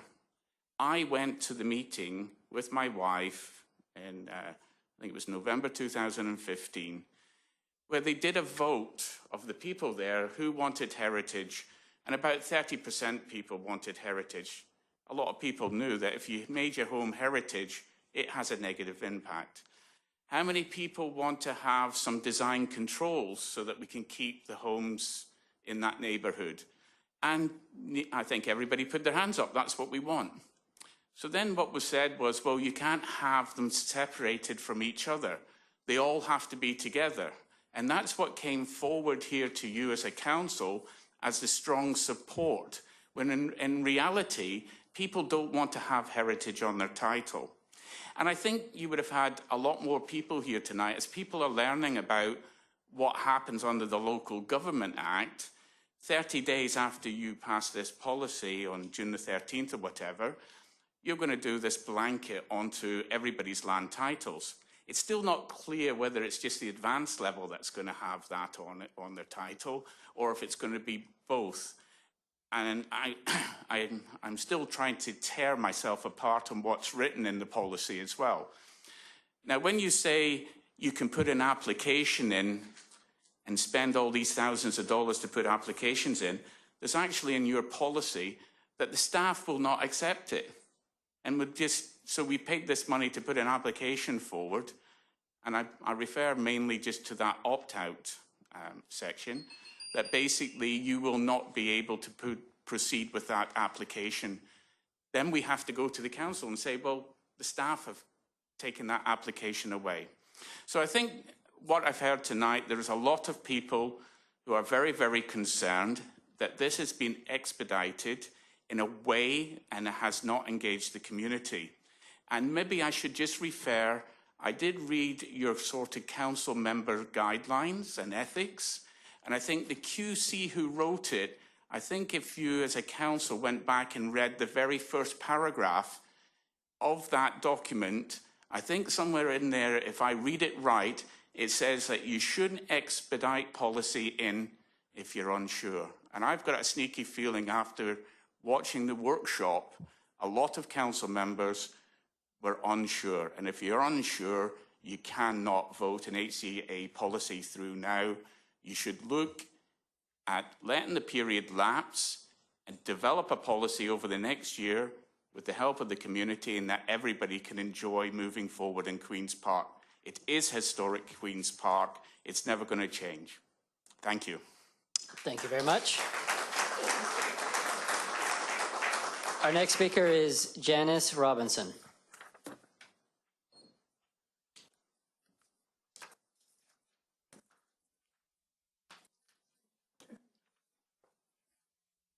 Good evening, Mayor, Council. First off, I have to say that I'm not a political individual. I've never come to a council meeting. I have no idea how council worked. I had an education tonight, but I do feel very, very strongly that I don't want anybody telling me what I can do inside my home or outside my home. It's my home. I paid for it. I pay the taxes, and nobody has any business telling me what I can and can't do. I've improved the look of that home. I've been there for 15 years. I played softball in Queen's Park. I was a member of a silver medal winning team, and I came to the place where I really love to run around because I was representing Canada, and I was really proud to do that for this community. But I feel that by doing this, you are taking away my rights to, in my golden years. I'm the little old lady in the house that was built in 1940. How can you possibly? I mean, let me put it this way. I'm only going to be in that house 10 more years. I'm going to have to sell it. And that money's going to take care of me because I don't have any children or local family. I'd have to move over to Victoria. That's my security, and you're taking that away from me potentially. I wasn't consulted. I wasn't asked if I wanted my house to be heritage. If you look at it, it's a little bungalow that was built during the war. It's good for me, but a family who moved in there would have to do quite a few renovations. I've made a few, the ones I could afford. I'm on a pension. And I think that there are a lot of people like me, small property owners. The value of the house is minimal. The value's in the land. I'm the big loser here. I don't know who the winners are, but I'm a big loser. And if this old lady over here wants to include more people like me, well, then you people just don't get it, or you just don't care the negative impact that's going to happen to people like me. You know, I'm being directly affected. A lot of my neighbors are being directly affected. Don't you care? We should have some sort of voice in this.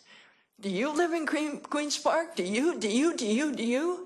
Some of you, maybe you do. Then you deserve to vote. But if you don't live in Queen's Park, you have no business voting on whether or not you're going to designate my property as heritage or not. It's my home, not yours.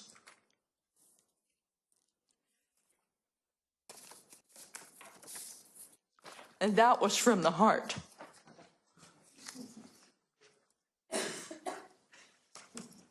I don't think you've asked the right questions. I don't think you've done your homework. And I really appreciate the fact that some of those people are a hell of a lot more intelligent than I am. And they've actually spent the time and they can convince you. Because I don't think that, like a lot of my neighbors, we don't feel you're listening to us. I came tonight because I was so upset. And there's 4 or 5 people down both sides of the street that I live on who didn't come tonight because they're absolutely convinced. Some of you have already made up your bloody minds and you're not open to any kind of input that we could possibly give you. Well, I'm angry. I think you cheated us. I think you misrepresented a lot of things, and I think you maybe even deliberately didn't give us information that we needed so that we'd really find out what this is all about. I did a little bit of digging on the internet, and I'm not that good on a computer, but I will tell you this. The more I read, the more upset I became. I was up till 3 or 4 o'clock in the morning last night trying to put together on paper a few words to come and tell you exactly how upset I am. And I'm just the tip of the iceberg. The more I talk to people, the more I understand that they don't get it. They think that little white sign on their lawn means they're supporting the idea of the community and the feel. They don't know how much impact it's going to have on them because they don't have the information available to them and they haven't bothered to get onto the internet and find out. But the longer this goes on, the longer that line is going to get out that door and the more people are going to try to come down here and let you know exactly what's happening. I don't think you did right by us. I don't think you gave us the information. And I think there's some people who have some vested interest that have, I don't know, a hidden agenda, and they're trying to impose that on the rest of us. But I don't want it. I don't want anybody telling me what to do. I want to make my own decisions for as long as I can. Thank you. Thank you very much.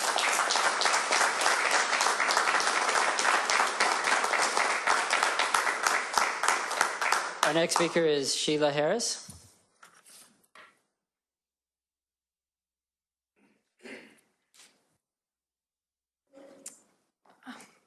Good evening, Mayor and Council. I had something written here, and it was a little more lighthearted, wanting to address comments from the opponents of the HCA a couple of weeks ago at the meeting. But I feel the tension in the room, and my comments were more lighthearted, wanting to bridge the gap between neighbors. So I'm here in favor of an HCA for our neighborhood. I'm a longtime resident, and I've seen how hard people have worked to fix up their houses over the years and make the neighborhood beautiful. And I would like to keep most of those houses. I also worry as a parent of adult children who would like to buy into the neighborhood that if we don't find a way to stop demolition of perfectly good houses, there'll be no sweet little houses for our kids to afford, because even at $1 million for the land, the kids would take that sweet little house that needs tons of work. At the same time, I'm very sympathetic with my neighbors who have houses that have no heritage value, would like to demolish and build something appropriate for their families, but are stopped from doing that, because I would like to encourage the young families to be able to stay in the neighborhood. So I'm cutting this very short just to say I am in favor of an HCA, but please give the proper incentives, density incentives, carriage houses, laneway houses, allowances for duplexes. I'd be thrilled to see density in our neighborhood to make it more affordable, but with some caution on demolitions. And thank you for listening. Thank you. Our next speaker is Bev McClellan.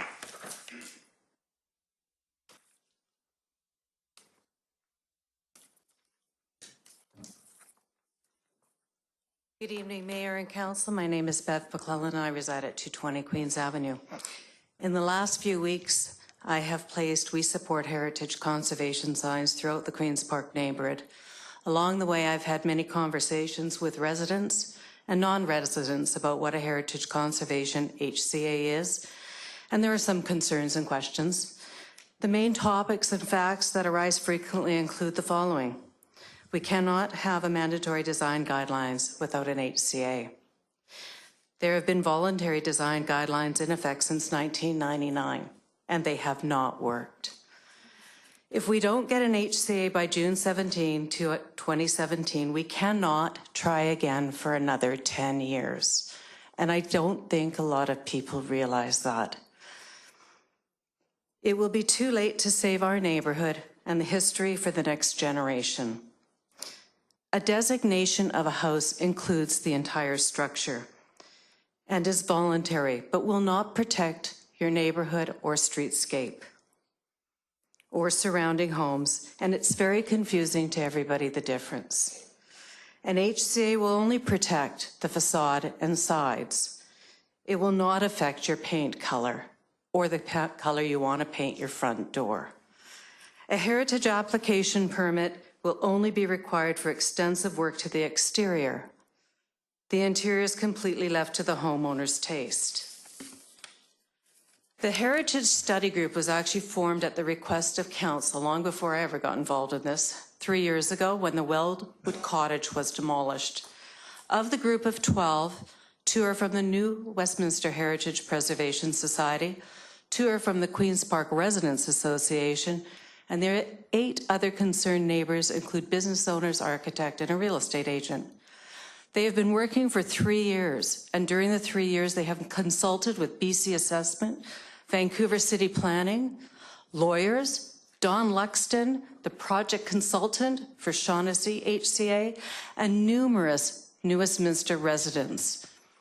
The City Council and Mayor decided to proceed in 2016, and staff have worked tirelessly to get this to the bylaw stage in the 1-year period they have. Why has the city not come forward with facts, education, and incentives? Well, the simple answer is the framework has not yet been decided. Once decided, the city will be quick to distribute that information to all of the residents. Council and Mayor have just recently decided on a simple 2-level, you are in or out, based on a 1940 as a cutoff date. There will still be demolitions. Not all houses can or will be saved. Which brings me to the Queen's Park residents are very much in favor and have always supported the implementation of mandatory design guidelines. It should be simple. and straightforward. No one wants to guess if it's old enough or if the reno is big enough.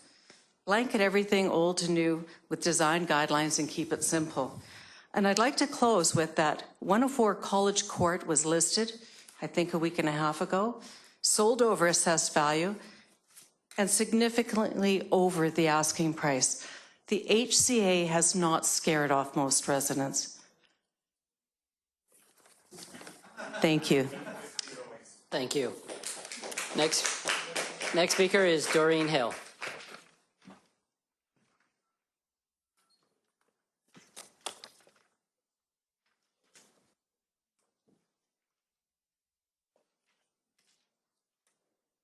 Good evening.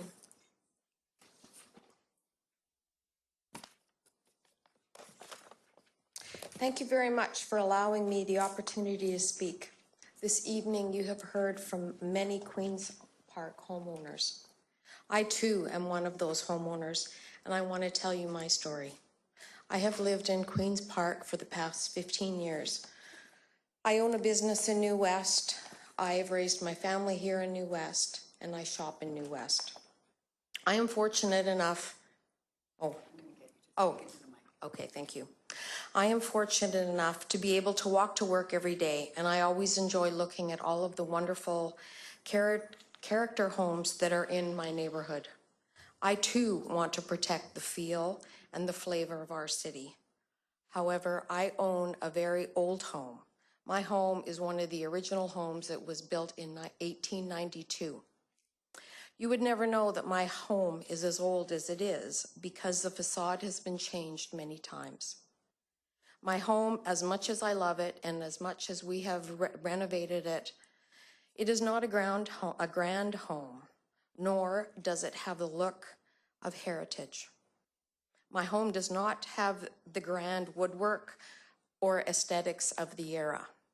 My home looks like an old house. My land value is high. The value of my home is about $70,000. I do not want to be penalized when it comes to sell my home because my home does not have the rich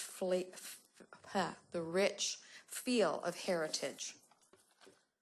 New buyers will be restricted by the rules and regulations that my home will come under.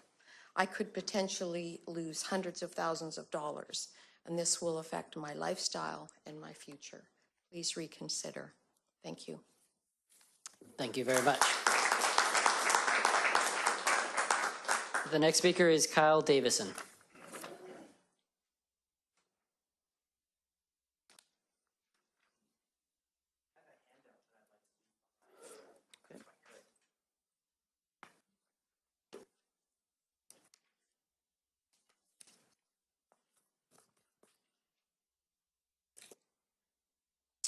Your Worship, councillors, thank you for the opportunity to speak and your continued hard work. As we march closer to mid-June, I keep wondering, how are we all so misinformed on property values? It really is simple. Restricted properties sell for less. The heavier the restrictions, the lower the property value. I watched last week as Jay Wallenberg from Coriolis advised you on property values. He described a typical heritage property at risk, a less desirable home with most of its assessed value in land. There are 175 family homes, the handout, in Queen's Park set for advanced protection that fit that description. Wallenberg said to you regarding value drops, in the vast majority of cases, they could get to be more than 15%. It's about 200 grand lost for 175 families. How did something so simple become so confusing? Staff, that's how. They gave you the Shipley report and a few other Ontario reports to serve as the bedrock value data that the HCA was built on. The Shipley report was conducted in Ontario 2, 3, and 4 decades ago, as you've heard many times today. It studied voluntary heritage designations, not involuntary HCAs. Nonetheless, the Shipley report concluded that prices went up on some designated homes because they were nice houses that would have went up anyway. Shipley also concluded that 26% of those same designated homes dropped in value. That's about 175 homes for Queen's Park. Why didn't staff give you those 26% value drops in any of the reports? Staff seems to have cherry-picked the affirmation data that they wanted you to hear. For example, the April 10th staff report says regarding HCAs, quote, they are considered to be more desirable areas and the property prices are resultantly higher than similar non-protected neighborhoods. It's a great example of staff cherry picking, and it's simply not true. See First Shaughnessy, see the HCAs in Delta and Port Moody. Down. I can see why, when the president of Coriolis tells you that home values drop under heritage policy, it would confuse you. Your staff advised you opposite. I can see why, when you learn that First Shaughnessy's land values dropped 12% last year, it would confuse you. Staff told you values would go up. What I've been able to deduce is that staff has delivered a skewed data set from day one. Ask yourselves, why weren't you given the Shaughnessy value drop data when it was released in January? Why wasn't Wallenberg brought in a year ago to brief you on value drops? Why weren't you presented with this data from our own neighborhood? 218 Queens Ave, a voluntary heritage designation, the kind that Shipley likes. Large stately property with restrictions versus 217 Queens Ave right across the street. Smaller property with a simple 50s bungalow on it. Currently no restrictions. This is current data from the BC Assessment Authority. The larger restricted land at 218 is worth 25% than the smaller piece of land across the street with no restrictions. How is that possible? Property restrictions. That's how. They drive values down. The heavier the restrictions, the lower the property value. Regarding the proposed HCA, staff summed up property values for you this way in their April 10th report. Staff considers that possible value drops to individual property owners are reasonable given the overall goal of protecting heritage. That one's tough for me. Staff is telling you that it's okay for 175 Queens Park homeowners to lose hundreds of thousands of dollars each in exchange for the preservation of some buildings. In what world is that acceptable? In what world should 175 hardworking families fund this flawed HCA for the city of New West? Ask yourselves, why didn't staff recommend that you commission an economic impact study from Coriolis? It's a no-brainer. Why? We would have had a real data set to build the HC policy on. Instead, staff's guessing. Actually, staff's gambling with our money. Ask yourselves, why didn't staff recommend that you pursue incentives from day one? Another no-brainer, because they would have had to tell you that values will drop first. Wallenberg said to you right here in this chamber that incentives were key for owners to try to help get their lost values back under the restrictions.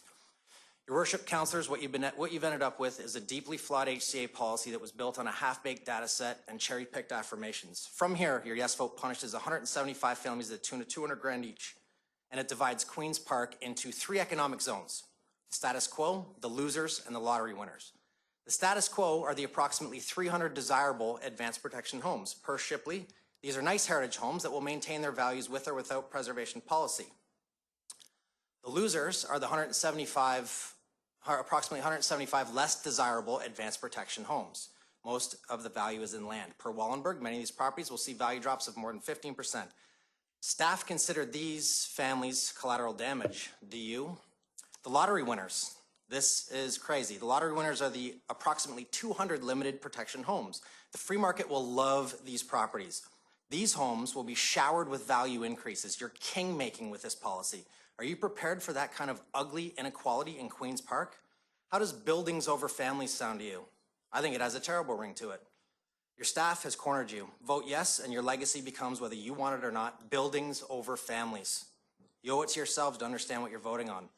You owe it to the 175 families you'd vote into harm's way to vote no on the proposed HCA. Thank you. Thank you.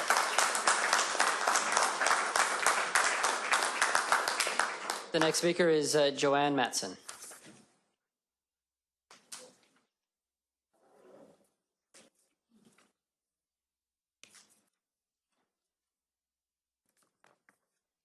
Good evening, Mayor and councillors. Thank you for allowing me to speak. The current HCA policy has caused many families in Queens Park an enormous amount of stress. I can't even tell you, really I can't. Particularly those of us with massive mortgages, no equity, and no savings. While we live under the weight of enormous debt, the one comfort we had was knowing that the values of our modest homes were reasonably well protected. If one of us lost our job or became ill, we would be able to get fair market value and our families would be provided for. Throughout this entire process, we have all felt powerless and voiceless, wondering who, if anyone, would advocate for us. Our family's concerns were finally articulated by Jay Wollenberg, the president of Coriolis, as you know, at your open workshop recently. He shared with you lessons that his company had learned when researching heritage initiatives being considered in other Vancouver neighborhoods, including Shaughnessy. He cautioned you that it's crucial to focus on, quote, the people who are most in line to absorb negative impacts of these kinds of restrictions. There were a few things he asked you to consider. One, it's often more expensive to renovate an old home than to build a new one. I'm not going to be rebuilding, I'm not going to be putting in a demo permit, but we just need to know that future buyers will have a few options, and they're going to be well aware that it's going to cost them a lot to renovate some of these older homes. Second thing he asked you to consider, restrictions nearly always have a negative impact from a market perspective. Unless you make it really advantageous to do so, buyers will seldom choose restricted properties over unrestricted ones. As Kyle was saying, properties in the limited protection category are going to skyrocket, including that one that just sold on College Court that is not going to be included. 3, owners of small homes face far greater challenges and financial risks than owners of large homes.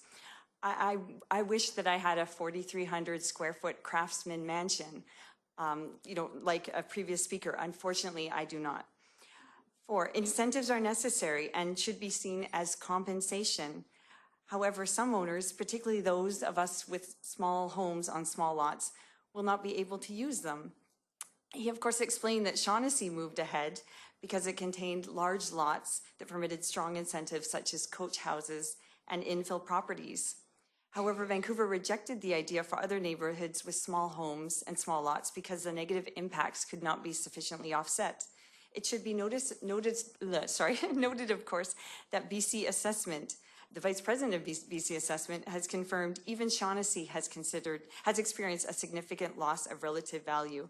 One thing that should be clarified is that of course, BC Assessment assesses their value on July 1st. So they assessed that value on July 1st, 2016. The foreign investors tax did not come into effect until July 22nd, 2016, which was 3 weeks later. So that had absolutely no impact whatsoever. According to Mr. Wollenberg's warnings, homes like mine, which is 1,600 square feet on a tiny lot, will definitely lose under this HCA. We have 1 bathroom, no parking, and because of the way the home is situated, we don't even have a backyard. Even if incentives are eventually offered, what could we possibly be entitled to? Wouldn't our lack of ability to use them actually devalue our home even further? Whenever concerns like this are raised, we hear, read Robert Shipley. He says your value will actually go up.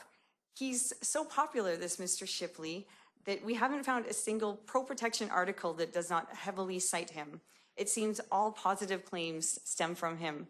As other speakers have already gone over, this report was released 17 years ago with data from the 70s, 80s, and early 90s. How is this relevant to our current real estate market?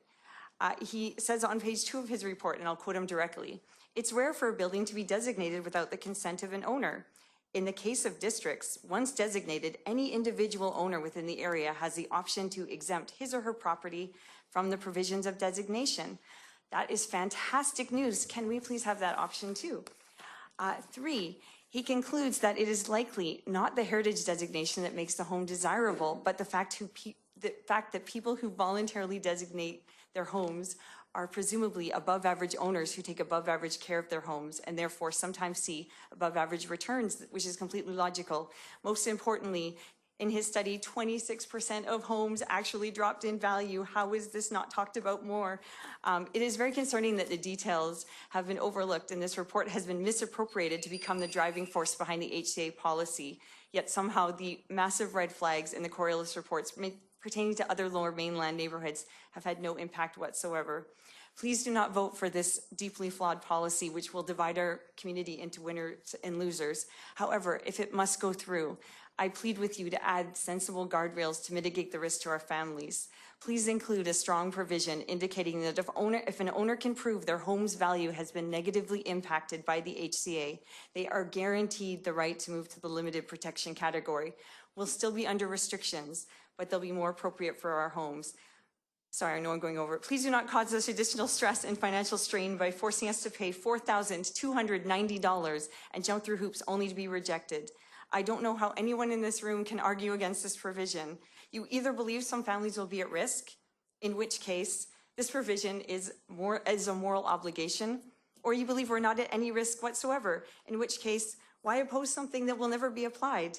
I would like to request that all pro-HCA residents and staff confirm their full support for this provision or explain to us why it is acceptable to view some Queen's Park families as collateral damage. Thank you. Sorry for going over. Thank you.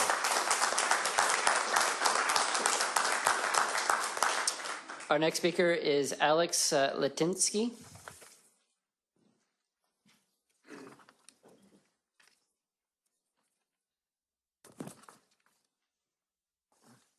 Worship, members of council, thank you for providing me with the opportunity to speak with you today. I've been a Queen's Park resident for 25 years. I became a Queen's Park resident when my wife called me when I was on a business trip to Toronto and said, I bought a wonderful heritage home. And when I informed her that we already had a house in Richmond, you know, where the garage door faces the street, she goes, oh, but you'll love it. And we couldn't afford 2 homes at the time, but that's how we ended up in Queen's Park. In those 25 years, I've owned 5 different homes in the neighborhood. I actually sat down the other night and I added up all the renovation budgets from all 5 homes. And I wrote an email to council about a week ago, and I suggested the value was at least $400,000. It was actually over $600,000 that I have invested in heritage homes in this neighborhood, fixing them up.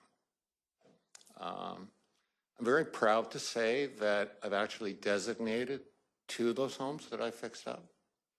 They weren't protected in any way, shape, or form, and I did that on a voluntary basis. You know, when I moved into this neighborhood, I met the director of planning, and her name, and some of you who've been around here for a while might remember her, but her name is Mary Pinenberg. And when my wife got us in this jumble of owning 2 different homes, I went to her and I asked her, okay, what am I getting into here? Because, you know, this is a heritage neighborhood. I know people are sensitive about it. And, you know, I can't tell you how helpful Mary was in explaining how I could use my resources to not only enhance our position, but to enhance the character of this neighborhood. She explained how much people really, really cared about heritage preservation in this neighborhood. And I've lived that and I've invested in it. Now, you're probably trying to figure out if I'm on that side or on that side.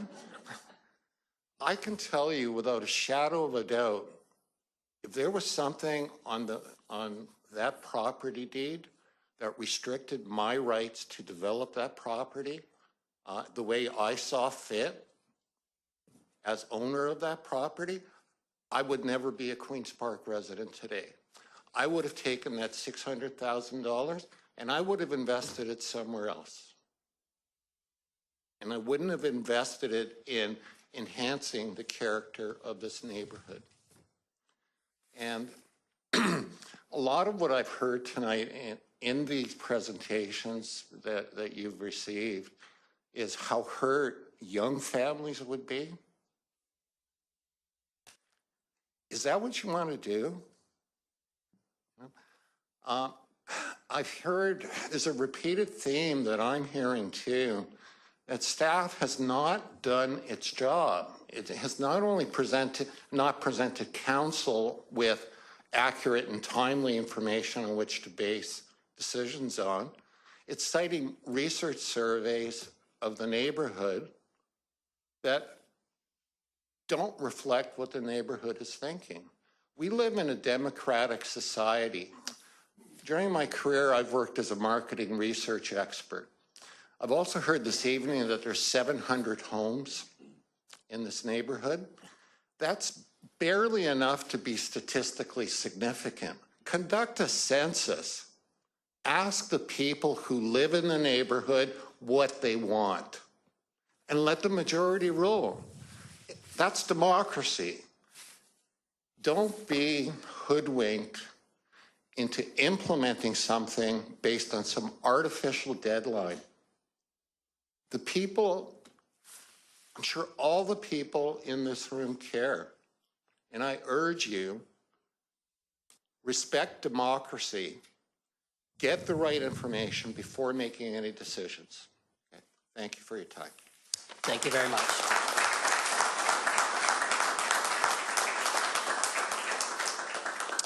Our next speaker is Kathleen Langstroth.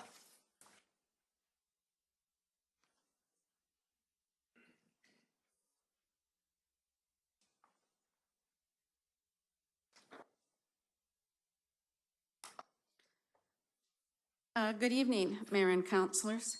The QPA would like to thank the City staff, Council, and Working Group for all the work that has been done thus far, starting in 2014 to get us to where we are now.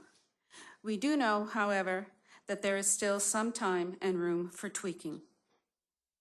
The QPRA has always supported and advocated for incentives. The City's offer of incentives to homeowners in the advanced level of protection is welcomed and is in keeping with other HCAs throughout BC and Canada. Most residents of Queen's Park neighborhood understand that time is running out and these incentives will have to be formalized over the next several months. If possible, a memorandum of understanding or some similar device of what the City is looking at would be welcomed and appreciated by all. The increase of density is commonly used throughout HCAs in Canada. The bonusing of all or part of the basement, not including it in the FSR when homeowners are applying for additions, is one means of achieving increased density.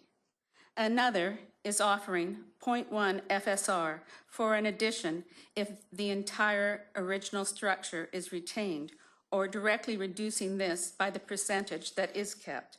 For example, if 80% of a home is retained, then the homeowner gets 0.08 FSR increase in density. 65% retained equates to 0.065 FSR increase. This will require a specific zoning change, much like the West End's NR1, and I think I've got those initials correct, NR1 zoning is specific to the West End neighborhood. The option of stratifying is also worth looking into, as it may be a means to maintain some of the very large homes while offering alternative housing options. Code equivalencies is another worthwhile and easy option to apply in addition to the above-mentioned incentives, as they are presently available province-wide for just such a use. However, as the HCA is laid out at this time, this may only be available for houses on the register or designated homes. We all agree that it is most important that the mandatory guidelines be implemented throughout the neighborhood for all new builds. It is equally important that renovations that would involve altering 70% of the exterior of a building, regardless of the category the home is in, should also be required to adhere to the mandatory design guidelines.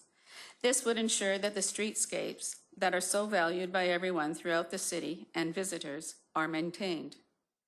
Council might want to consider reducing it to 60% of the original, as losing 70% of a home is a lot to lose. So we could reduce it and say that even if 60% was lost, we could apply the renovations.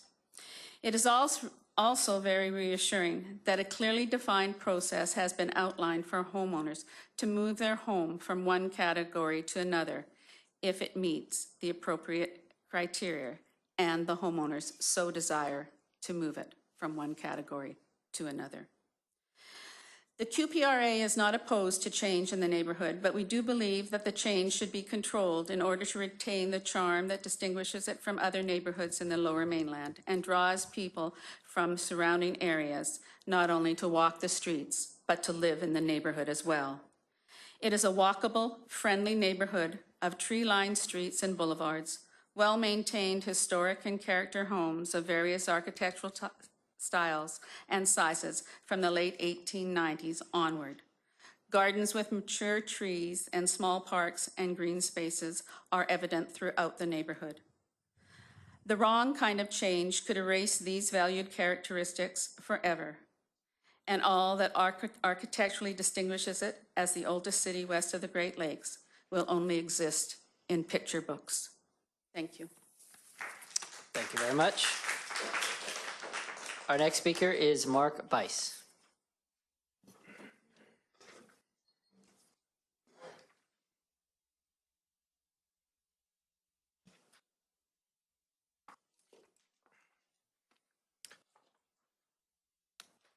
Good evening, Mayor and Council.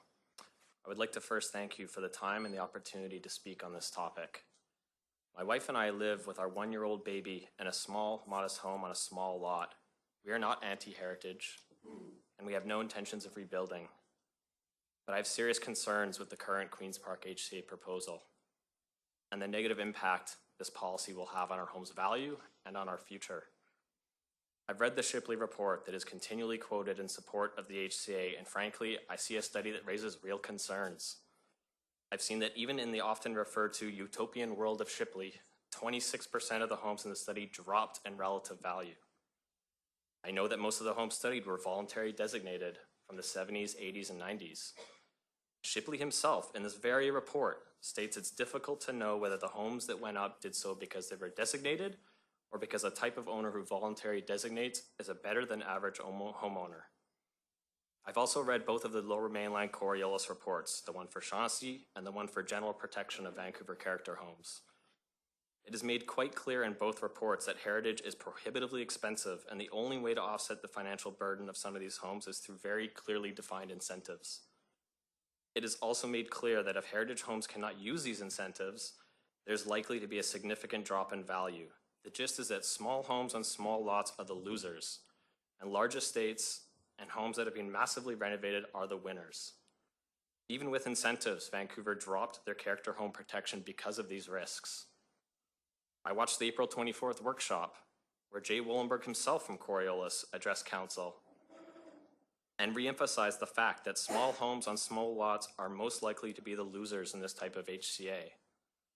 He was offering very clear warnings about trying to implement forced protection without truly understanding the impact on the wide array of home sizes and styles in the neighborhood. Having a blanket HCA with no guaranteed incentives is a clear indicator that this impact analysis was not done to a satisfactory level. Mr. Wollenberg was offering us invaluable insight into the risks and dangers of implementing this type of HCA, and I'm concerned that the weight of his warnings may not have been fully recognized by council and staff. I've also spoken with realtors in the area and found out that they are already discounting sale prices for homes in Queen's Park because of the moratorium and are getting inundated with concerns from potential buyers about the various HCA restrictions. Housing markets, especially ones like Lower Mainland, do not favor heavy-handed land restrictions. Just wait until the listings start advertising limited or no protection as a selling feature. So I would pose this question to council and staff. With all of this information that is both local and relevant to our real estate market, how is it reasonable that we are not putting in any provisions to protect homeowners if this thing goes sideways? The way I see it, there are a few options council can take on this issue. One, allow owners to set their own protection level. If community support is so great, you should have no trouble getting many homes into advanced category. Two, continue to deny that relative property value will be negatively affected.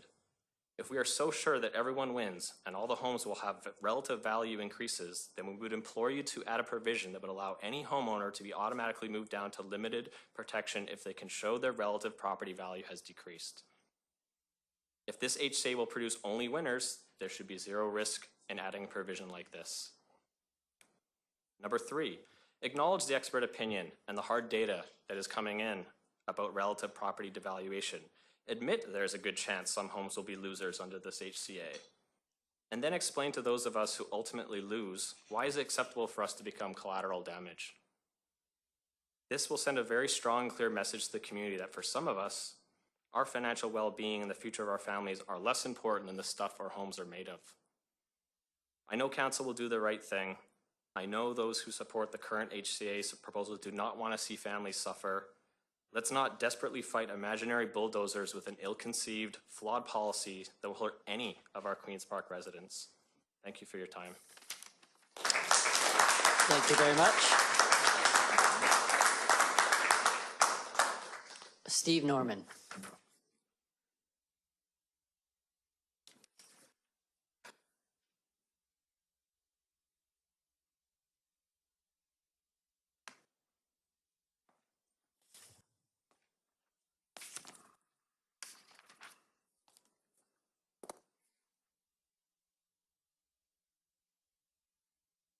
It's been a long time since I used it. Good evening, Mayor and Council.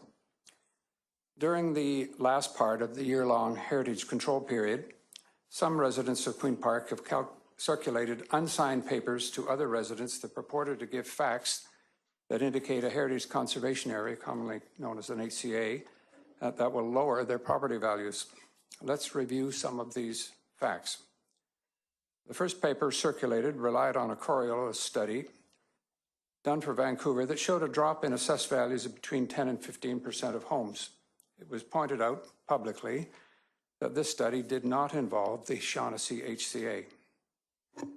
The Shaughnessy Heights Property Owners Association stated in a bulletin that a few of their members had had their assessments lowered 5% by citing a second Coriolis study. This Coriolis forecast about Shaughnessy was that assessments could go up or down 5%. They could have just as easily argued to have their assessments increased by 5%. This Shaughnessy group is aggressively opposed to the HCA, and they sued the city on several grounds to stop the HCA, referred to earlier. They lost their suit on all grounds. Also in that same Shaughnessy bulletin was a statement that the BC Assessment Branch had lowered the values of HCA properties in Shaughnessy by 12% for the 2017 assessment. The 12% figure was accurate, but relating this change exclusively to the introduction of the HCA is misleading, as they omitted quite a few relevant facts. The No HCA group in Queen's Park seized upon the Shaughnessy contention immediately applied it to all Queen's Park properties and sent out a glossy postcard, again unsigned. However, they incorrectly said the 12% reduction applied to the 2016, not to the 2017 Shaughnessy assessments. The No group said that the 12% was unrelated to the foreign buyer's tax that was implemented during this time. Now it becomes apparent why the year of the 12% reduction is important. News of the impending foreign buyer's tax leaked out well before the legislation was tabled and has been adequately reported in the press, and had an immediate and dramatic effect on both the sales and the prices of Lower Mainland property values, especially in Shaughnessy, as many of the properties were being sold to foreign buyers. According to the Real Estate Board, there was a reduction in sales of 26% and a decrease in prices in Vancouver of 16 and 17%.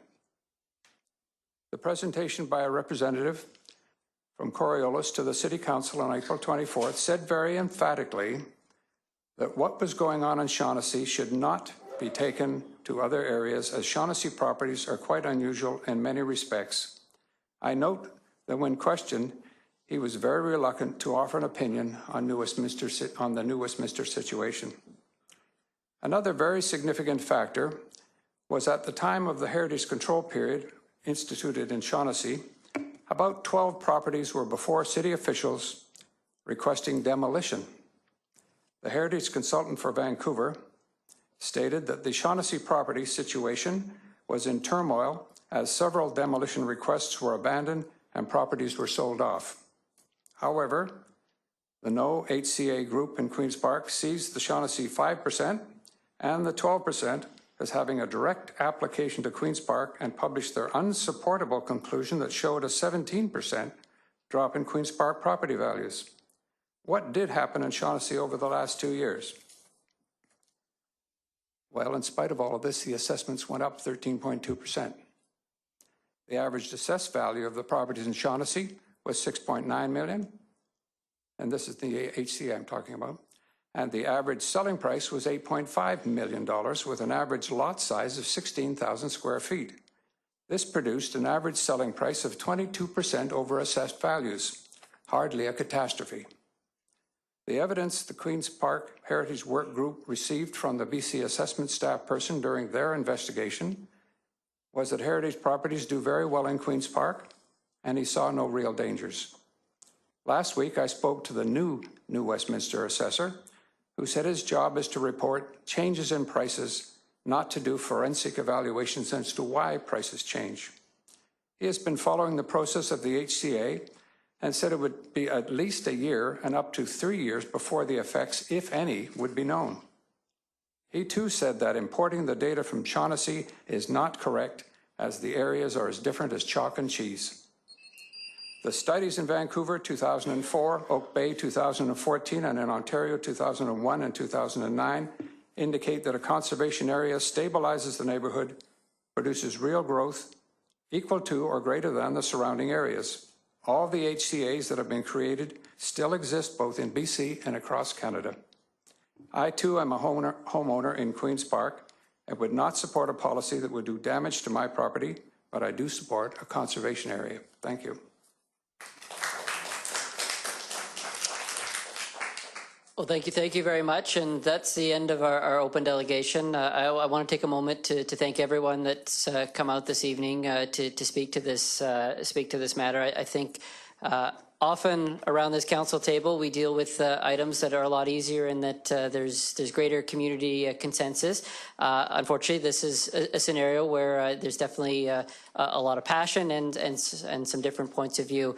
But I do want to assure everyone in this room that council is listening, and certainly council is both in the significant amount of emails that we're receiving on this issue and obviously the open delegations that we are receiving are certainly listening to all the feedback. So I do thank everyone for coming forward this evening.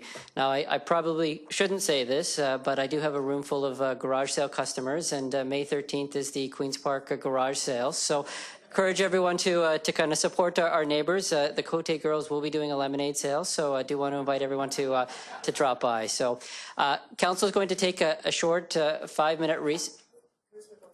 Okay, Councillor Johnson. Just for the benefit of the delegates that we have in the room, I wonder, we're going to be having some discussion after the break about the design guidelines, and I just wonder if staff wants to give them a bit of perspective of what the proposed steps going forward are from now.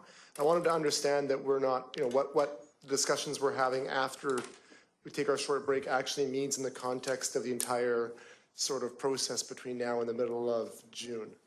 Is that? Okay, so I'll refer that to our Director of Development Services to talk about basically the report this evening, which we are going to do after the recess, but then ultimately what the process is outlined forward. Your Worship, the report that's in front of Council tonight is what we would call a pre-bylaw report. It brings forward the provisions of the bylaw, so it lays out all of the requirements that will be in the bylaw that is brought forward to Council for consideration. And staff brings this forward to Council before bringing forward the bylaw in order that Council can see what is being considered to be written into a bylaw and give staff direction to make any changes or tweaks before the bylaw is written. It's not until we bring the bylaw forward to Council that Council considers it for first and second reading. If Council chooses to give first and second reading to the bylaw, they then set a public hearing date. The public hearing date is an opportunity for all members of the public to come and speak to the bylaw before Council considers giving it third reading and adoption. So the current schedule is that on May 15th, if Council directs us to do so today, that on May 15th we would come forward with the bylaw for first and second reading. And if Council directs on that day, we would set a public hearing for June 13th. Okay, thank you. And with that, we'll just take a short 5-minute recess and then resume the regular council meeting.